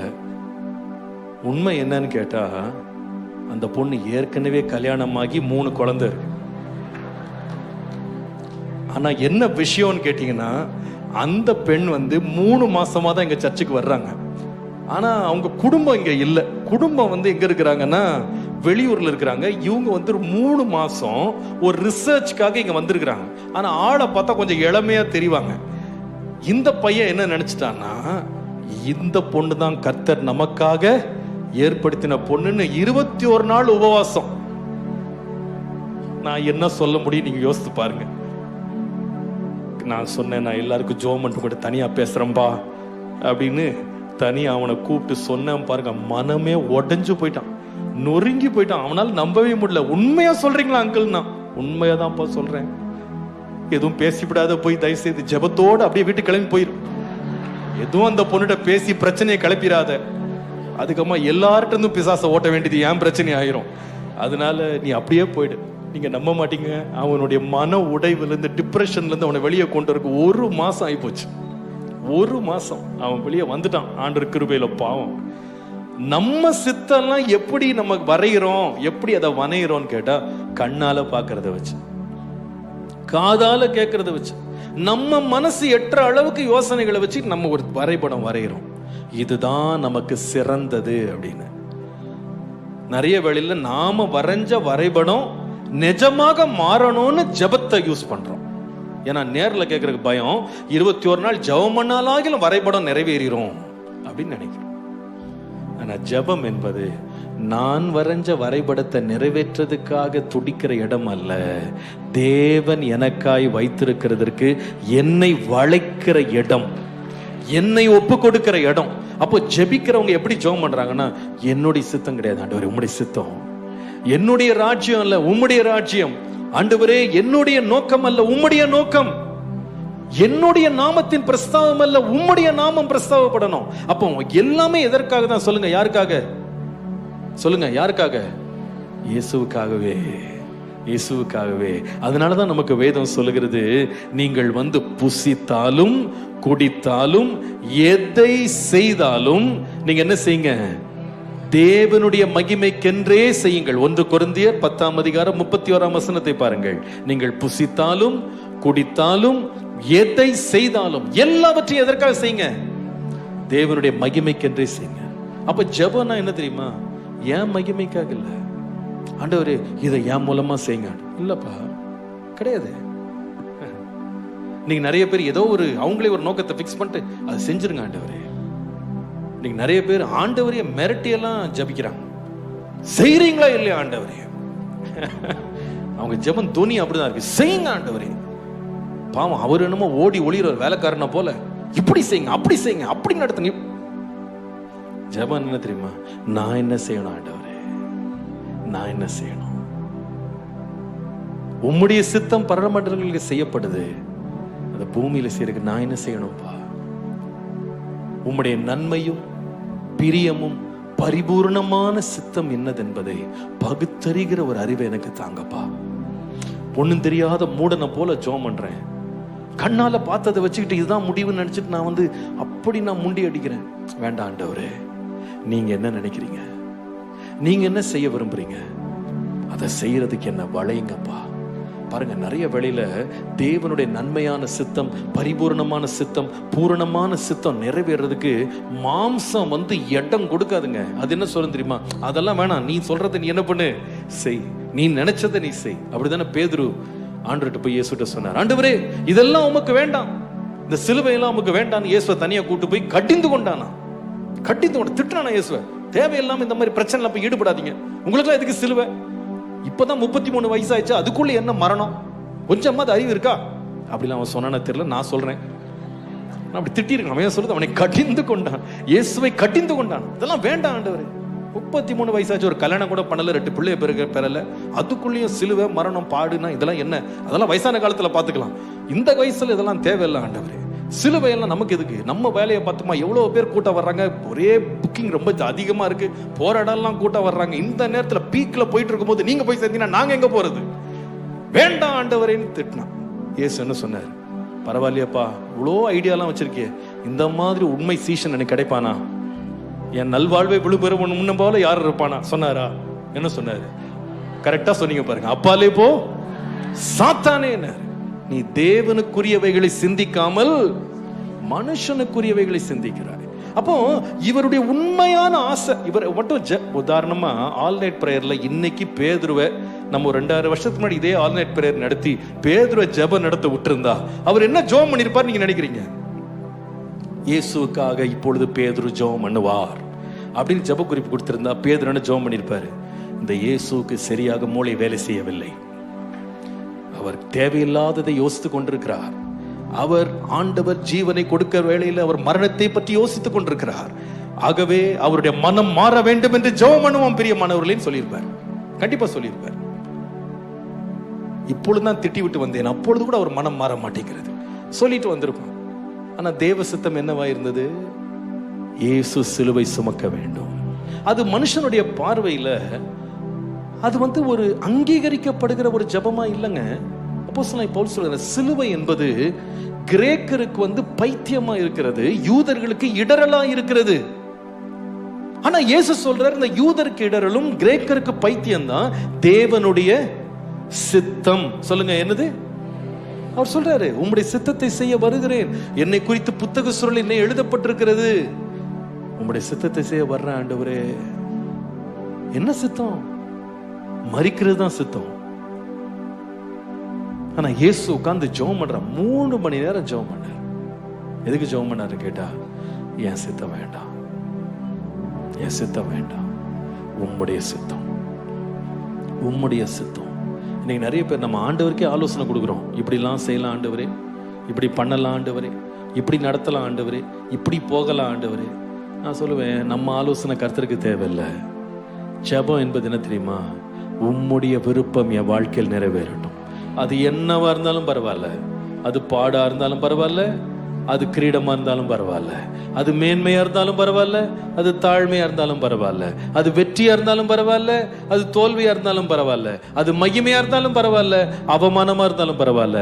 உம்முடைய சித்தம் நிறைவேறினா போதும் ஆண்டவரே, உம்முடைய சித்தம் நிறைவேறினா போதும் ஆண்டவரே. அது எனக்கு போதும், அது எனக்கு போதும், அது எனக்கு போதும். சிலுவையில இயேசு தொங்கும் போது அவர் என்ன ஜெபம் பண்ணாருங்க? என்னை விடுவிச்சிரும்னு ஜெபம் பண்ணாரா? ஜனங்க சொல்றாங்க, நீங்க தேவனுடைய நீ தீர்க்கதரிசியா இருந்தா, நீர் உண்மையா தேவகுமாரனா இருந்தா இறங்கி வாரும். அவர் ஒரு நிமிஷம் ஜெபம் பண்ணிருக்கலாம், ஆண்டவரே என்னை இறங்கி வர பண்ணணும்னு கேட்டிருந்தா ஆண்டவர் வந்து செவி கொடுத்திருப்பார் இல்லையா? ஆனா அவர் ஜெபம் பண்ணல. பேதுருவை பார்த்து சொல்றாரு, எப்பா நான் வேண்டிக் கொள்வேன், ஆனால் 12 லேகியோனுக்கு அதிகமான தேவ தூதர்கள் வந்து இறங்கிடுவாங்க, நான் வேண்டிக் கொள்ள மாட்டேன். பட்டயத்தை எடுத்து உரையில போடு, பட்டயத்தை எடுக்கிறவன் பட்டயத்தாலே சாவான். தேவனுடைய சித்தத்தின்படி நீ நடக்கணும். இப்படி நான் அடிக்கப்படணும், மந்தை சிதறப்படணும்ன்றது தேவ சித்தம். நாம பொதுவாகவே தேவ சித்தம்னா எல்லாமே சக்சஸ் ஸ்டோரி தான் நினைக்கிறோம். உலக பார்வையில சில வேளையில ஃபெயிலியரா தெரிகிறது கூட தேவ சித்தமா இருக்கலாம். இது உங்களுக்கு ஷாக்கிங்கா இருக்கும், இதான் உண்மை. தேவனுடைய ஆலோசனைகளும் திட்டங்களும் நமக்கு தெரியாது. நாம நம்ம கண் பார்க்கிறத வச்சுக்கிட்டு, நம்ம ஞானத்தை வச்சுக்கிட்டு, அறிவை வச்சுக்கிட்டு ஜெபத்தை நம்ம வணைய ஆரம்பிச்சோம்னா நம்ம நிறைய வேளை தடம் புரண்டு போயிடுவோம். நாம கேட்க வேண்டிய ஒரே ஒரு காரியம், ஆண்டவரே ஜெபம் என்பது நான் நினைச்சதும், நான் பிரியப்படுறதும், நான் திட்டமிட்டதும், எனக்கு எது சாதகமா இருக்குமோ அதை கேட்கறது இல்ல. ஜெபம் உம்முடைய சித்தம் நடக்கட்டும். Let your will be done, Lord. அது என்னவா இருந்தாலும் நான் ஏற்றுக்கொள்றேன், என்னவா இருந்தாலும் ஏற்றுக்கொள்றேன். எதுவா இருந்தாலும் ஏற்கனவே நான் திட்டமிட்டு வணைந்து விட்டு அதை தேவன் எப்படியாகிலும் செய்ய வேண்டும் என்று கட்டாயப்படுத்துவது ஜெபம் அல்ல. அதுதான் ஆண்டவர் இந்த பரமண்டல ஜெபத்துல ரொம்ப தெளிவா நமக்கு சொல்லிக் கொடுக்கிறாரு. உம்முடைய ராஜ்யம் வருவதாக, உம்முடைய சித்தம் இந்த பூமியிலே நிறைவேறுவதாக, உம்முடைய மகிமை இந்த பூமியிலே வெளிப்படுவதாக, உம்முடைய நாமம் பரிசுத்தப்படுவதாக. It is not about me. இது என்னை பற்றியதல்ல. எல்லாரும் கையை வைத்து சொல்லுங்க, ஜெபம் என்பது என்னை பற்றியதல்ல. நல்ல கையை வைத்து சத்தமா சொல்லுங்களேன். எனக்கு தெரியுது சில பேருக்கு சொல்றது ரொம்ப கஷ்டமா இருக்குது. ஜெபம் என்பது என்னை பற்றியதல்ல, ஜெபம் என்பது தேவனை பற்றியது. ஹல்லேலூயா. ஜெபம் என்பது தேவனை பற்றியது. உம்முடைய சித்தத்தின்படி செய்யுங்க ஆண்டவரே, உம்முடைய சித்தத்தின்படி என்ன செய்யணுமோ நீங்க செய்யுங்க. இந்த தேசத்துல நீங்க என்ன செய்யணுமோ செய்யுங்கப்பா. இந்த காலகட்டத்தில் நீங்க என்ன செய்யணுமோ நீங்க செய்யுங்கப்பா. இந்த ஜெபத்தை போல ஒரு வலிமையான ஜெபம் வேறு ஒன்றுமே இல்லை. உம்முடைய சித்தம், உம்முடைய சித்தம், உம்முடைய சித்தம், உம்முடைய சித்தம் நிறைவேறுவதற்கு என்னை அர்ப்பணிப்பதே ஜெபம். அதுவே ஜெபம். உம்முடைய நாம மகிமைப்படணும். என் வாழ்க்கை ஒரு வாழ்க்கை, இந்த வாழ்க்கையில நான் மகிமைப்படுறதில்ல, நீங்க மகிமைப்படணும். என்னுடைய விருப்பம் நிறைவேறதில்லை, உம்முடைய விருப்பம் நிறைவேறணும். உம்முடைய சித்தம் நிறைவேறட்டும். ஹல்லேலூயா. எப்போதும் இருக்கின்ற, இனிமேலும் வருகின்ற எங்கள் ராஜாவே, எப்போதும் இருக்கின்ற, இனிமேலும் வருகின்ற எங்கள் ராஜாவே. கரங்களை உயர்த்தி சொல்லுவோம். உம் நாமம் வாழ்க, உம் அரசு வருக, உம் சித்தம் நிறைவேறுக. ஐயா உம் நாமம் வாழ்க, உம் சித்தம் நிறைவேறுக. இன்னொரு முறை பாட போறோம். பாடும்போது ஒருவேளை நீங்க ஜெபத்துல வந்திருக்கலாம், ஆனா நிறைய விக்கிரங்களை நீங்களே வணைஞ்சு வச்சிருக்கீங்க. உங்க லைஃப்காக, உங்க ஃபியூச்சருக்காக, உங்க கெரியருக்காக, உங்க குடும்பத்துக்காக எத்தனையோ காரியங்களை நீங்களே ஒன்று ஷேப் பண்ணி வரைஞ்சு நீங்களே வரைஞ்சு வச்சுட்டு இதெல்லாம் நடக்கணும் ஆண்டவரே. சில பேர் இப்படி வேற ஆண்டவரே இதை செஞ்சா நான் இதை செய்வேன். சில பேர் இதை செஞ்சாதான் நீர் உண்மை உள்ளவர் என்று நம்புவேன். அப்படியெல்லாம் நம்ம நம்பிதான் ஆண்டவர் வந்து பெரியவராக மாற வேண்டிய அவசியமே இல்லை. நம்ம ஒன்றும் ஓட்டு போட்டு அவர் ராஜாவாக போறதில்லை. அவர் என்றென்றும் ராஜாவா தான் இருக்கிறார். நாம ஏற்றுக்கொள்றோமோ ஏற்றுக்கொள்ளையோ, விரும்புறோமோ விரும்பலையோ, அவர் என்றைக்கும் ராஜரீகம் பண்ணுகிறார். அவர் நம்மகிட்ட எதிர்பார்க்கறது என்னன்னா, எப்பா நான் உன்னுடைய வேலைக்காரன் இல்லை, நீ ஏன் சொல்றபடி நீ கேளப்பா.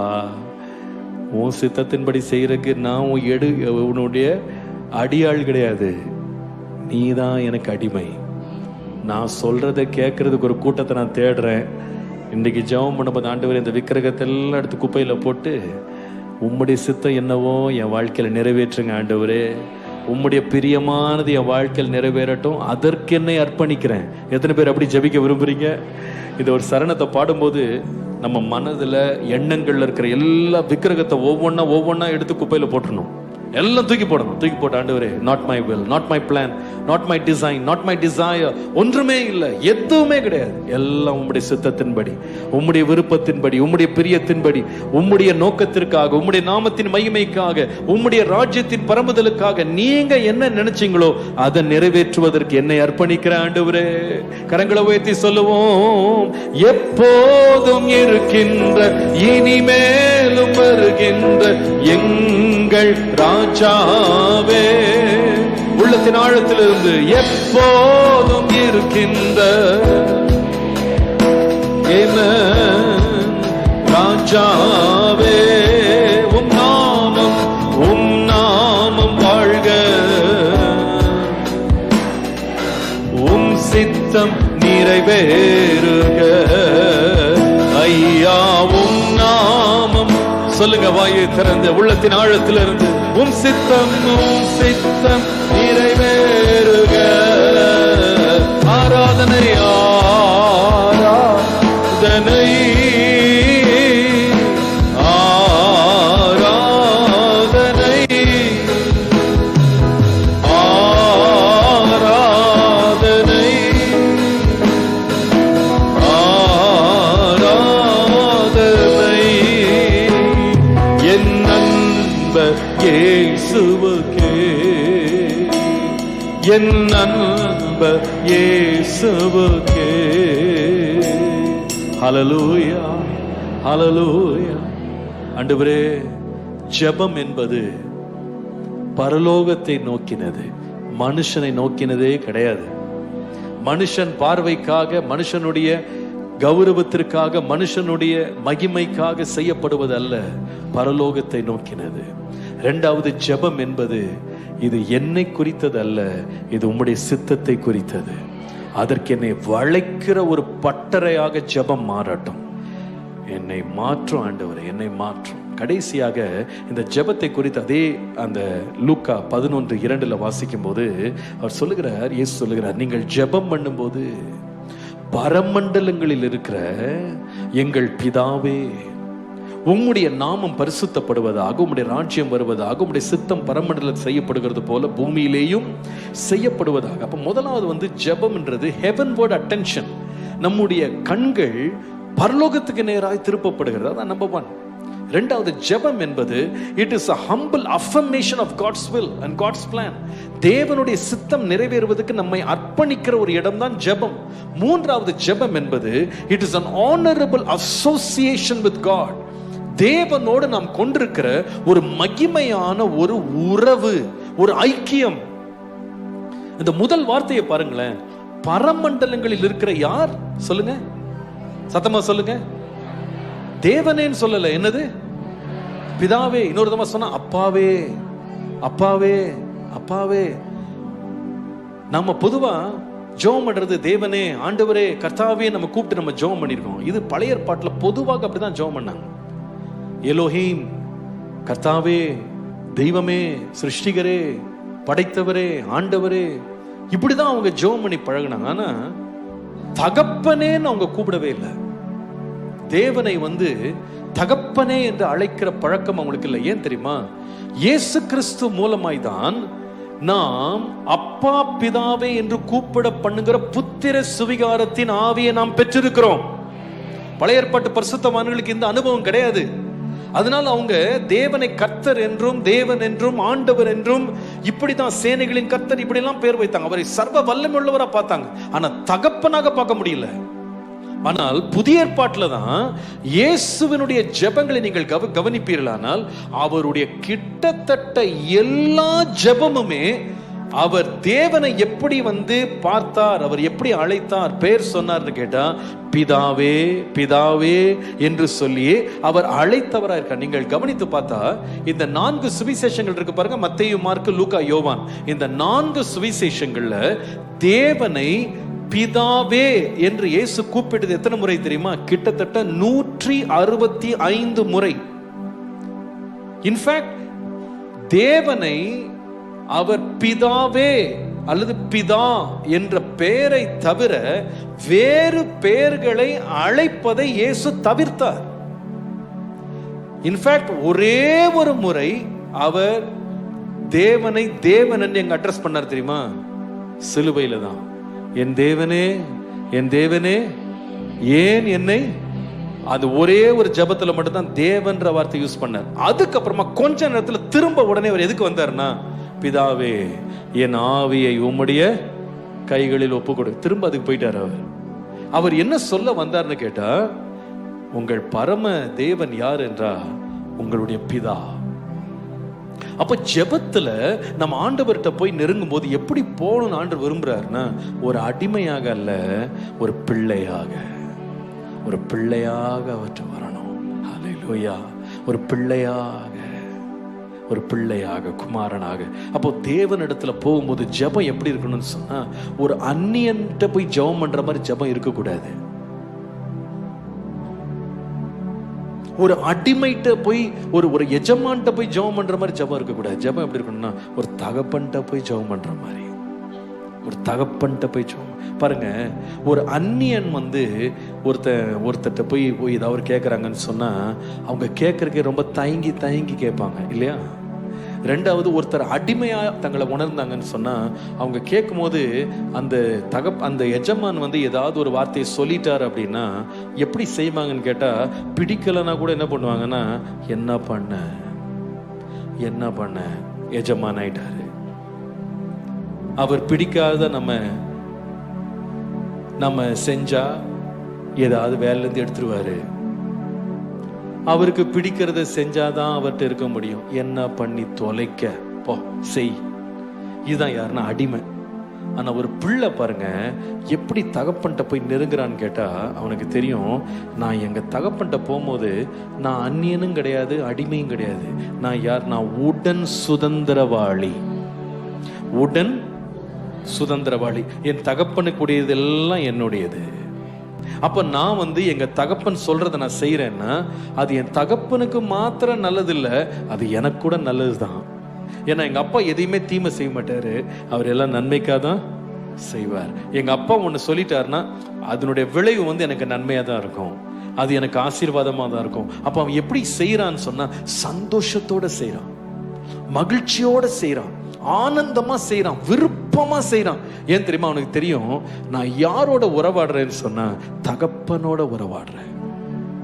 நம்முடைய ஜெபம் எப்படி இருக்கணும்னா, பரமண்டலங்கள் இருக்கிற சர்வ வல்லமை உள்ளவர்ன்றதை விட்டுட்டு பரமண்டலங்கள் இருக்கிற பிதாவே பிதாவே பிதாவே. பாருங்க, அன்றைக்கு இந்த பிதா என்ற வார்த்தையை கடவுளோட சம்பந்தப்படுத்தவே எந்த மதமும் ஒத்து வரல. எல்லா மதமும் கடவுளை பயங்கரமானவராக, கொடூரமானவராக, சர்வ சக்தி உள்ளவராக தான் காமிச்சாங்களே தவிர தகப்பன் என்ற ஒரு அடையாளத்தோட எந்த ஒரு மதமும் தேவனை பார்க்கவே இல்லை. ஆனால் வேதத்துல மாத்திரம்தான் வாசிக்கிறோம், இயேசு எப்படி நமக்கு முன்னாடையாளம் காமிச்சார்னா, பரமண்டலங்கள் இருக்கிற எங்கள் பிதாவே, எங்கள் பிதாவே. அப்படின்னா அர்த்தம் என்ன? என் தேவன் அண்டை நான் நெருங்கி சேர முடியும். எனக்கு தயக்கமே இல்லை, எனக்கு பயம் இல்லை, எனக்கு நடுக்கம் இல்லை. அவர் அண்டை நான் சேர முடியும். அவர் எனக்கு எப்பொழுதும் பிரியமானதே அவர் செய்கிறாரு. அதனால அவருக்கு பிரியமானதை நான் எப்பவுமே நான் செய்யணும். ஆண்டவரே, உமக்கு பிரியமானதை செய்யறதுக்கு நான் விருப்பமா வர்றதுதான் ஜப வேளை. அப்ப ஜப நேரத்துல எந்த துக்கமுமே கிடையாது.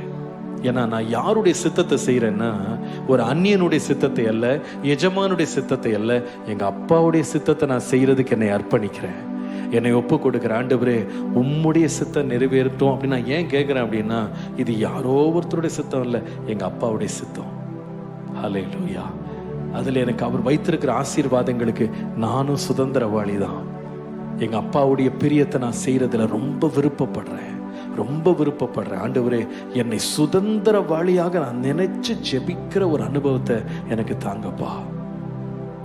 அந்த பிதாவோடு நான் உறவாடுகிற ஒரு அனுபவத்துல என் ஜெபம் இருக்கிறது கிருபை தாங்க ஆண்டவரே. அதனாலதான் பாருங்க, இந்த நிறைய வெள்ள பிள்ளைங்க எங்க தான் அப்பா டிராவல் பண்ணாலும், எங்க போயிட்டாலும் அந்த பிள்ளைங்க என்ன பண்ணுவாங்கன்னா, அப்பா எப்ப வருவாருன்னே காத்துட்டு இருப்பாங்க. அப்பா பிரசன்னத்தில் இருக்கிறது அவங்களுக்கு என்னது பெரிய ஒரு சந்தோஷம். போன வாரம் நான் கத்தாருக்கு ஊழியத்துக்கு போயிருந்தேன். 6 நாள் தான் போயிருந்தேன், 6 days போயிட்டேன். அப்போ அங்கேருந்து என் மகனுக்கு ஃபோன் பண்ணி பேசிட்டு இருந்தேன். டெய்லி பேசுவேன். அப்போ 5 நாள் கடந்துருச்சு பாருங்க. நான் என்ன உனக்கு வேணும்னு கேட்டேன். Daddy, when are you coming? நீங்க எப்போ வர்றீங்க? நீங்க வர்றதுதான் எனக்கு சந்தோஷம். அப்போ என் மனைவிட்ட கேட்டேன், நீங்க எப்போ வர்றீங்க? நீங்க வந்தா போதும். அது என்னன்னு சொன்னா, அந்த அன்பின் உறவு. அதனாலதான் பாருங்க, உண்மையா தேவனை தகப்பனாய் பார்த்தவங்களுக்கு ஜெபம் என்பது ஒரு பாரமாகவே இருக்காது. ஜெபம் என்பது ஒரு தொல்லையாவே இருக்காது. ஜெபம் என்பது ஒரு போரிங் டைமா இருக்காது. ஜெபம் என்பது எப்படி இருக்குன்னா, ஒரு இன்பமான நேரம், தகப்பனோடு உட்கார்ந்திருக்கிற ஒரு நேரம். ஹல்லேலூயா, ஹல்லேலூயா. அவரோடு உறவாடுகிற நேரம். ஒரு தகப்பனும் பிள்ளையும் பேசுறத பார்த்திருக்கீங்களா? மனசை விட்டு பேசுவாங்க, ஃப்ரெண்டு மாதிரி பேசுவாங்க. தகப்பன் சொல்றதெல்லாம் உங்களுக்கு பாரமாவே தெரியாது. எல்லாம் வச்சு அன்போடு செய்வாங்க.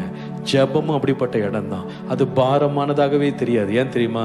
என் தேவனை நான் ஒரு அந்நியனாக பார்க்கல, எஜமானா பார்க்கல, என்னுடைய தகப்பனாக நான் பார்க்கிறேன். பரமண்டலங்களில் இருக்கிற எங்கள்.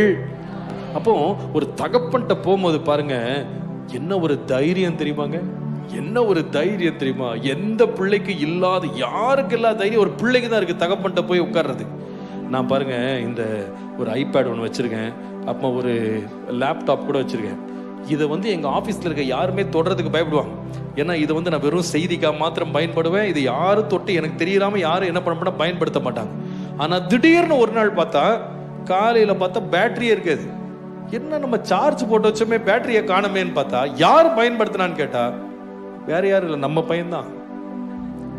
என்கிட்ட பெர்மிஷனே கேட்க மாட்டேங்கிறாங்க. அவன் பாட்டுக்கு என்ன பண்றான், அந்த நம்பரை போடுறான், லாக் ஓபன் பண்றான், அவன் பாட்டுக்கு ஜாலியா பார்த்துட்டு இருக்கான். அவனுக்கு என்ன இருக்குன்னா ஒரு தைரியம். இது யாருடையது? எங்க அப்பாவுடையது. எங்க அப்பாவுடையது என்னுடையது. எங்க அப்பாவுடையது என்னுடையது. என்ன ஒரு உறவு, என்ன ஒரு நெருக்கம். எவ்வளவு தைரியமா உள்ள வர்றான், மகிழ்ச்சியா உள்ள வர்றான். நான் சொல்லுவேன், நம்முடைய தேவனை தகப்பனா பார்த்துட்டோம் அப்படின்னா, ஜெபம் பண்ணும்போது எப்படி வருவோம் தெரியுமா? சந்தோஷமா வருவோம், உற்சாகமா வருவோம். அவர் அண்டை சேர்றதுல அவ்வளவு மகிழ்ச்சியோடு வருவோம். ஹல்லேலூயா. கர்த்தருடைய நாமத்திற்கு மகிமை. ஒரு முறை இந்த ரோமர்கள் ஒரு யுத்தம் பண்ணிட்டு திரும்ப வந்தாங்களாம். அவங்க நாட்டுக்கு திரும்ப ஒரு பெரிய பவனியாக வந்தாங்க. அந்த பவனியில பாத்தீங்கன்னா அவங்களுடைய சேவகர்கள்லாம் அந்த ராயனுக்கு முன்பாக தங்களை காண்பிப்பதற்காக எல்லாம் வர்றாங்க.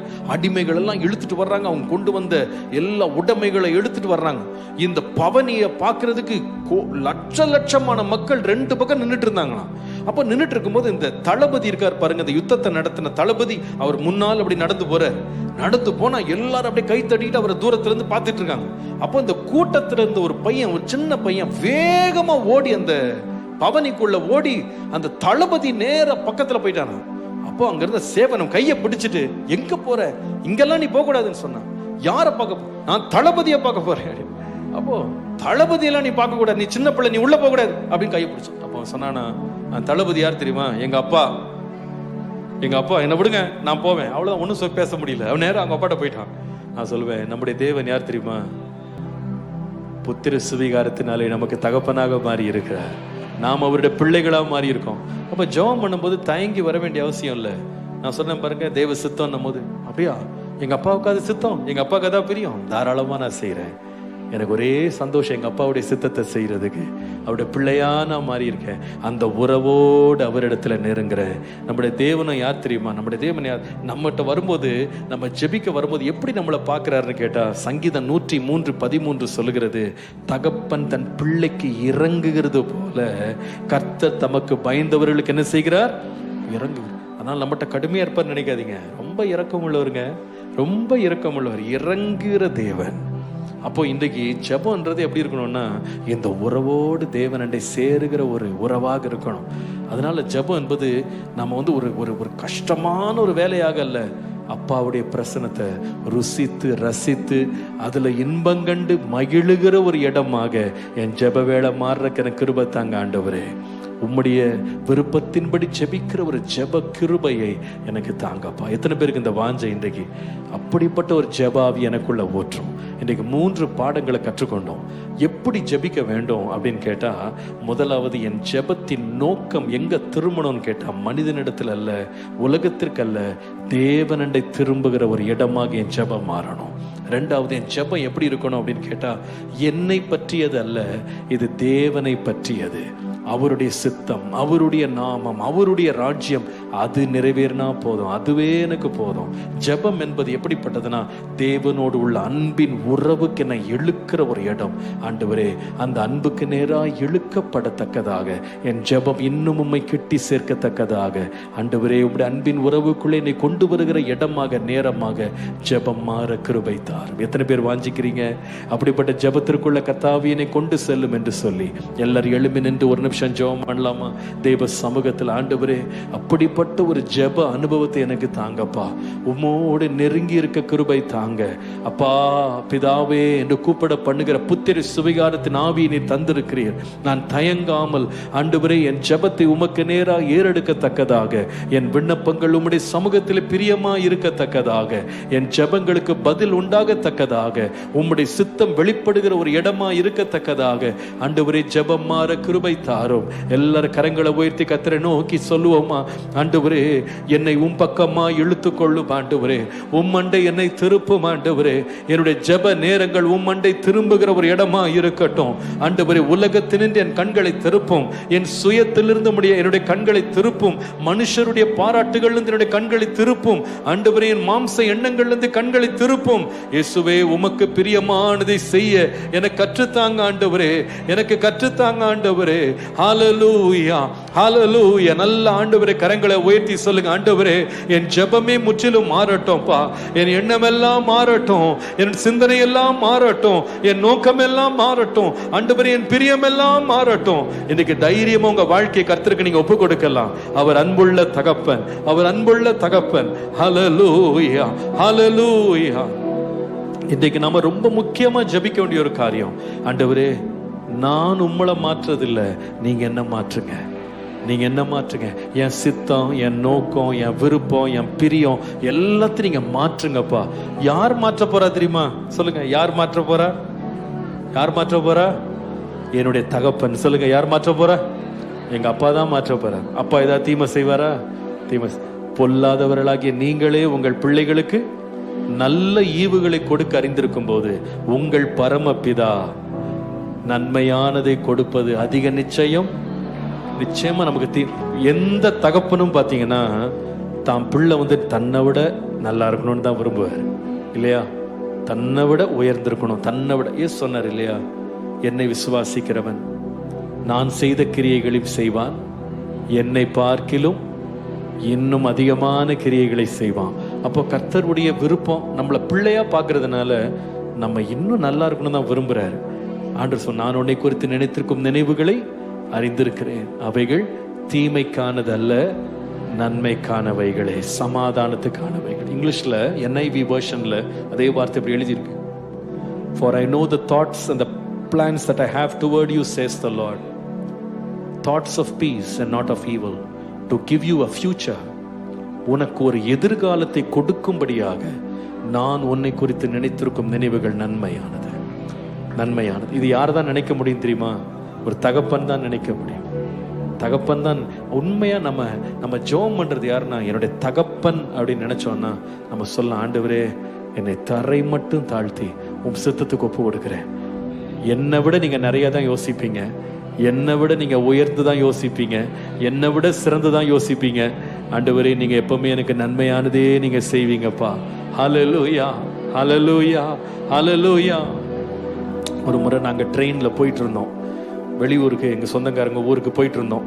போயிட்டு இருக்கும்போது ஒரு ஸ்டேஷன் வந்து, நான் சின்ன பிள்ளைங்களா இருக்கும்போது ட்ரெயினில் எங்கள் அப்பா அம்மாலாம் இருந்தாங்க. அப்போ அங்கே ஐஸ்கிரீம் ஒருத்தன் விற்றுட்டு வந்தான். அப்போ நாங்க சின்ன பிள்ளைங்க எப்படி இருப்பாங்க தெரியும்ல, அட்டம் பிடிப்போம்ல, ஐஸ்கிரீம் பார்த்த உடனே வாங்கணும் வாங்கணும்னு. அப்போ அப்பா எங்களுக்கு ஐஸ்கிரீம் வாங்கி கொடுங்க. அப்பா சொல்ல வேணாம் வேணாம் வேணாம் வேணாம், இந்த ஐஸ்கிரீம் வேணாம் வேணாம். அப்போ உடனே எங்க தம்பி எங்க அப்பாட்ட, எதுக்கு இந்த ஐஸ்கிரீம் வேணாம்னு சொல்றீங்க? அப்ப எங்க அப்பா சொன்னாங்க, கொஞ்சம் வெயிட் பண்ணு, அடுத்த ஜங்ஷன் வரும், அதுல வந்து அருண் ஐஸ்கிரீம் இருக்கும், அது வாங்கி தரேன். நாங்க என்ன எதிர்பார்த்தோம் தெரியுமா? வண்டியில தள்ளிட்டு வருவான் பாருங்க குச்சி ஐஸ், அது போதும்ன்றோம். ஆனா அப்பாவுடைய இருதயம் எப்படின்னா, இதெல்லாம் வேணாண்டா, நல்ல இது நல்ல ஐஸ் கிடையாது, அழுக்குல செஞ்சிருப்பாங்க, சுத்தமா இருக்காது. நான் என்ன கொடுக்குறேன் உனக்கு? அருண் ஐஸ்கிரீம் தரேன், இருக்கிறதுலே பெஸ்ட் தரேன் உனக்கு. அப்பா அப்படிதான் இருப்பாரு. ஒரு உலக அப்பாவே எப்படி இருப்பாருன்னா, பரம தகப்பன் எப்படி இருப்பாருன்னு யோசித்து பாருங்க. எப்படி இருப்பார் யோசித்து பாருங்க. அவருடைய சித்தம் எப்படிப்பட்டதுன்னா, நன்மையும் பிரியமும் பரிபூர்ணமான சித்தம். நீங்க இன்னைக்கு ஒரு அப்பாட்ட வந்திருக்கிறேன் அப்படின்ற ஒரு உணர்வுல வந்தீங்கன்னா, நீங்க ஜெபம் பண்ணும்போது தைரியமா நீங்க எல்லாத்தையும் ஆண்டவர்கிட்ட கொடுக்கலாம். ஆண்டவரே, இதெல்லாம் உங்களுடைய கருத்துல கொடுத்துட்றேன், உங்களுடைய சித்தம் என்னவோ அதை நான் என்ன பண்றேன், செய்யறேன். ஏன்னா அது ஒன்றுமே தீமைக்கானது இல்லை, எல்லாமே நன்மைக்கானது. ஒருவேளை என் கண் அது பார்க்காம இருக்கலாம், காது கேட்காம இருக்கலாம், இருதயத்தில் தோன்றாம இருக்கலாம், ஆனால் டோட்டல் உங்களை ட்ரஸ்ட் பண்ற ஆண்டவரே, நீங்க எதை செய்தாலும் நன்மையாக தான் செய்வீங்க, நீங்க எல்லாமே சிறந்ததா செய்வீங்க. அந்த நம்பிக்கையோடு நான் ஜெபிக்க வர்றேன். அந்த நம்பிக்கையோடு உங்களுடைய பாதத்தில் நான் என்னை கொடுக்கிறேன் ஆண்டவரே. என் வாழ்க்கையை பற்றியது, என் வருங்காலத்தை பற்றியது, என் தேவையை பற்றியது எதுவாக இருந்தாலும் சரி, அப்பா உம்முடைய சித்தத்தின்படி நீங்க செய்யுங்கப்பா. உமக்கு என்ன பிரியமோ செய்யுங்கப்பா. உம்முடைய ராஜ்யம் கட்டப்படட்டோப்பா. உம்முடைய நாமம் மகிமைப்படட்டோப்பா. உம்முடைய நாமம் எல்லா நாமத்திலும் மேலான நாமம். அதனால எல்லாமே நல்லா செய்து விடுவீங்க, நீங்க முடிச்சிருவீங்க ஆண்டவரே. விசுவாசிக்கிற எத்தனை பேருக்கு இருக்கிறீங்க? அந்த அப்பாவுடைய சமூகத்துல கரங்களை உயர்த்தி சொல்லுங்க, இயேசுவே இயேசுவே, என் தகப்பனே என் தகப்பனே, எல்லாம் நீங்க உங்களுடைய சித்தத்தின்படி செய்யுங்கப்பா. அப்பா பிதாவே, அன்பான தேவா, அருமை ரட்சகரே, ஆவியானவரே, ஆமென் சொல்லுவோம். அப்பா பிதாவே, அருமை ரட்சகரே,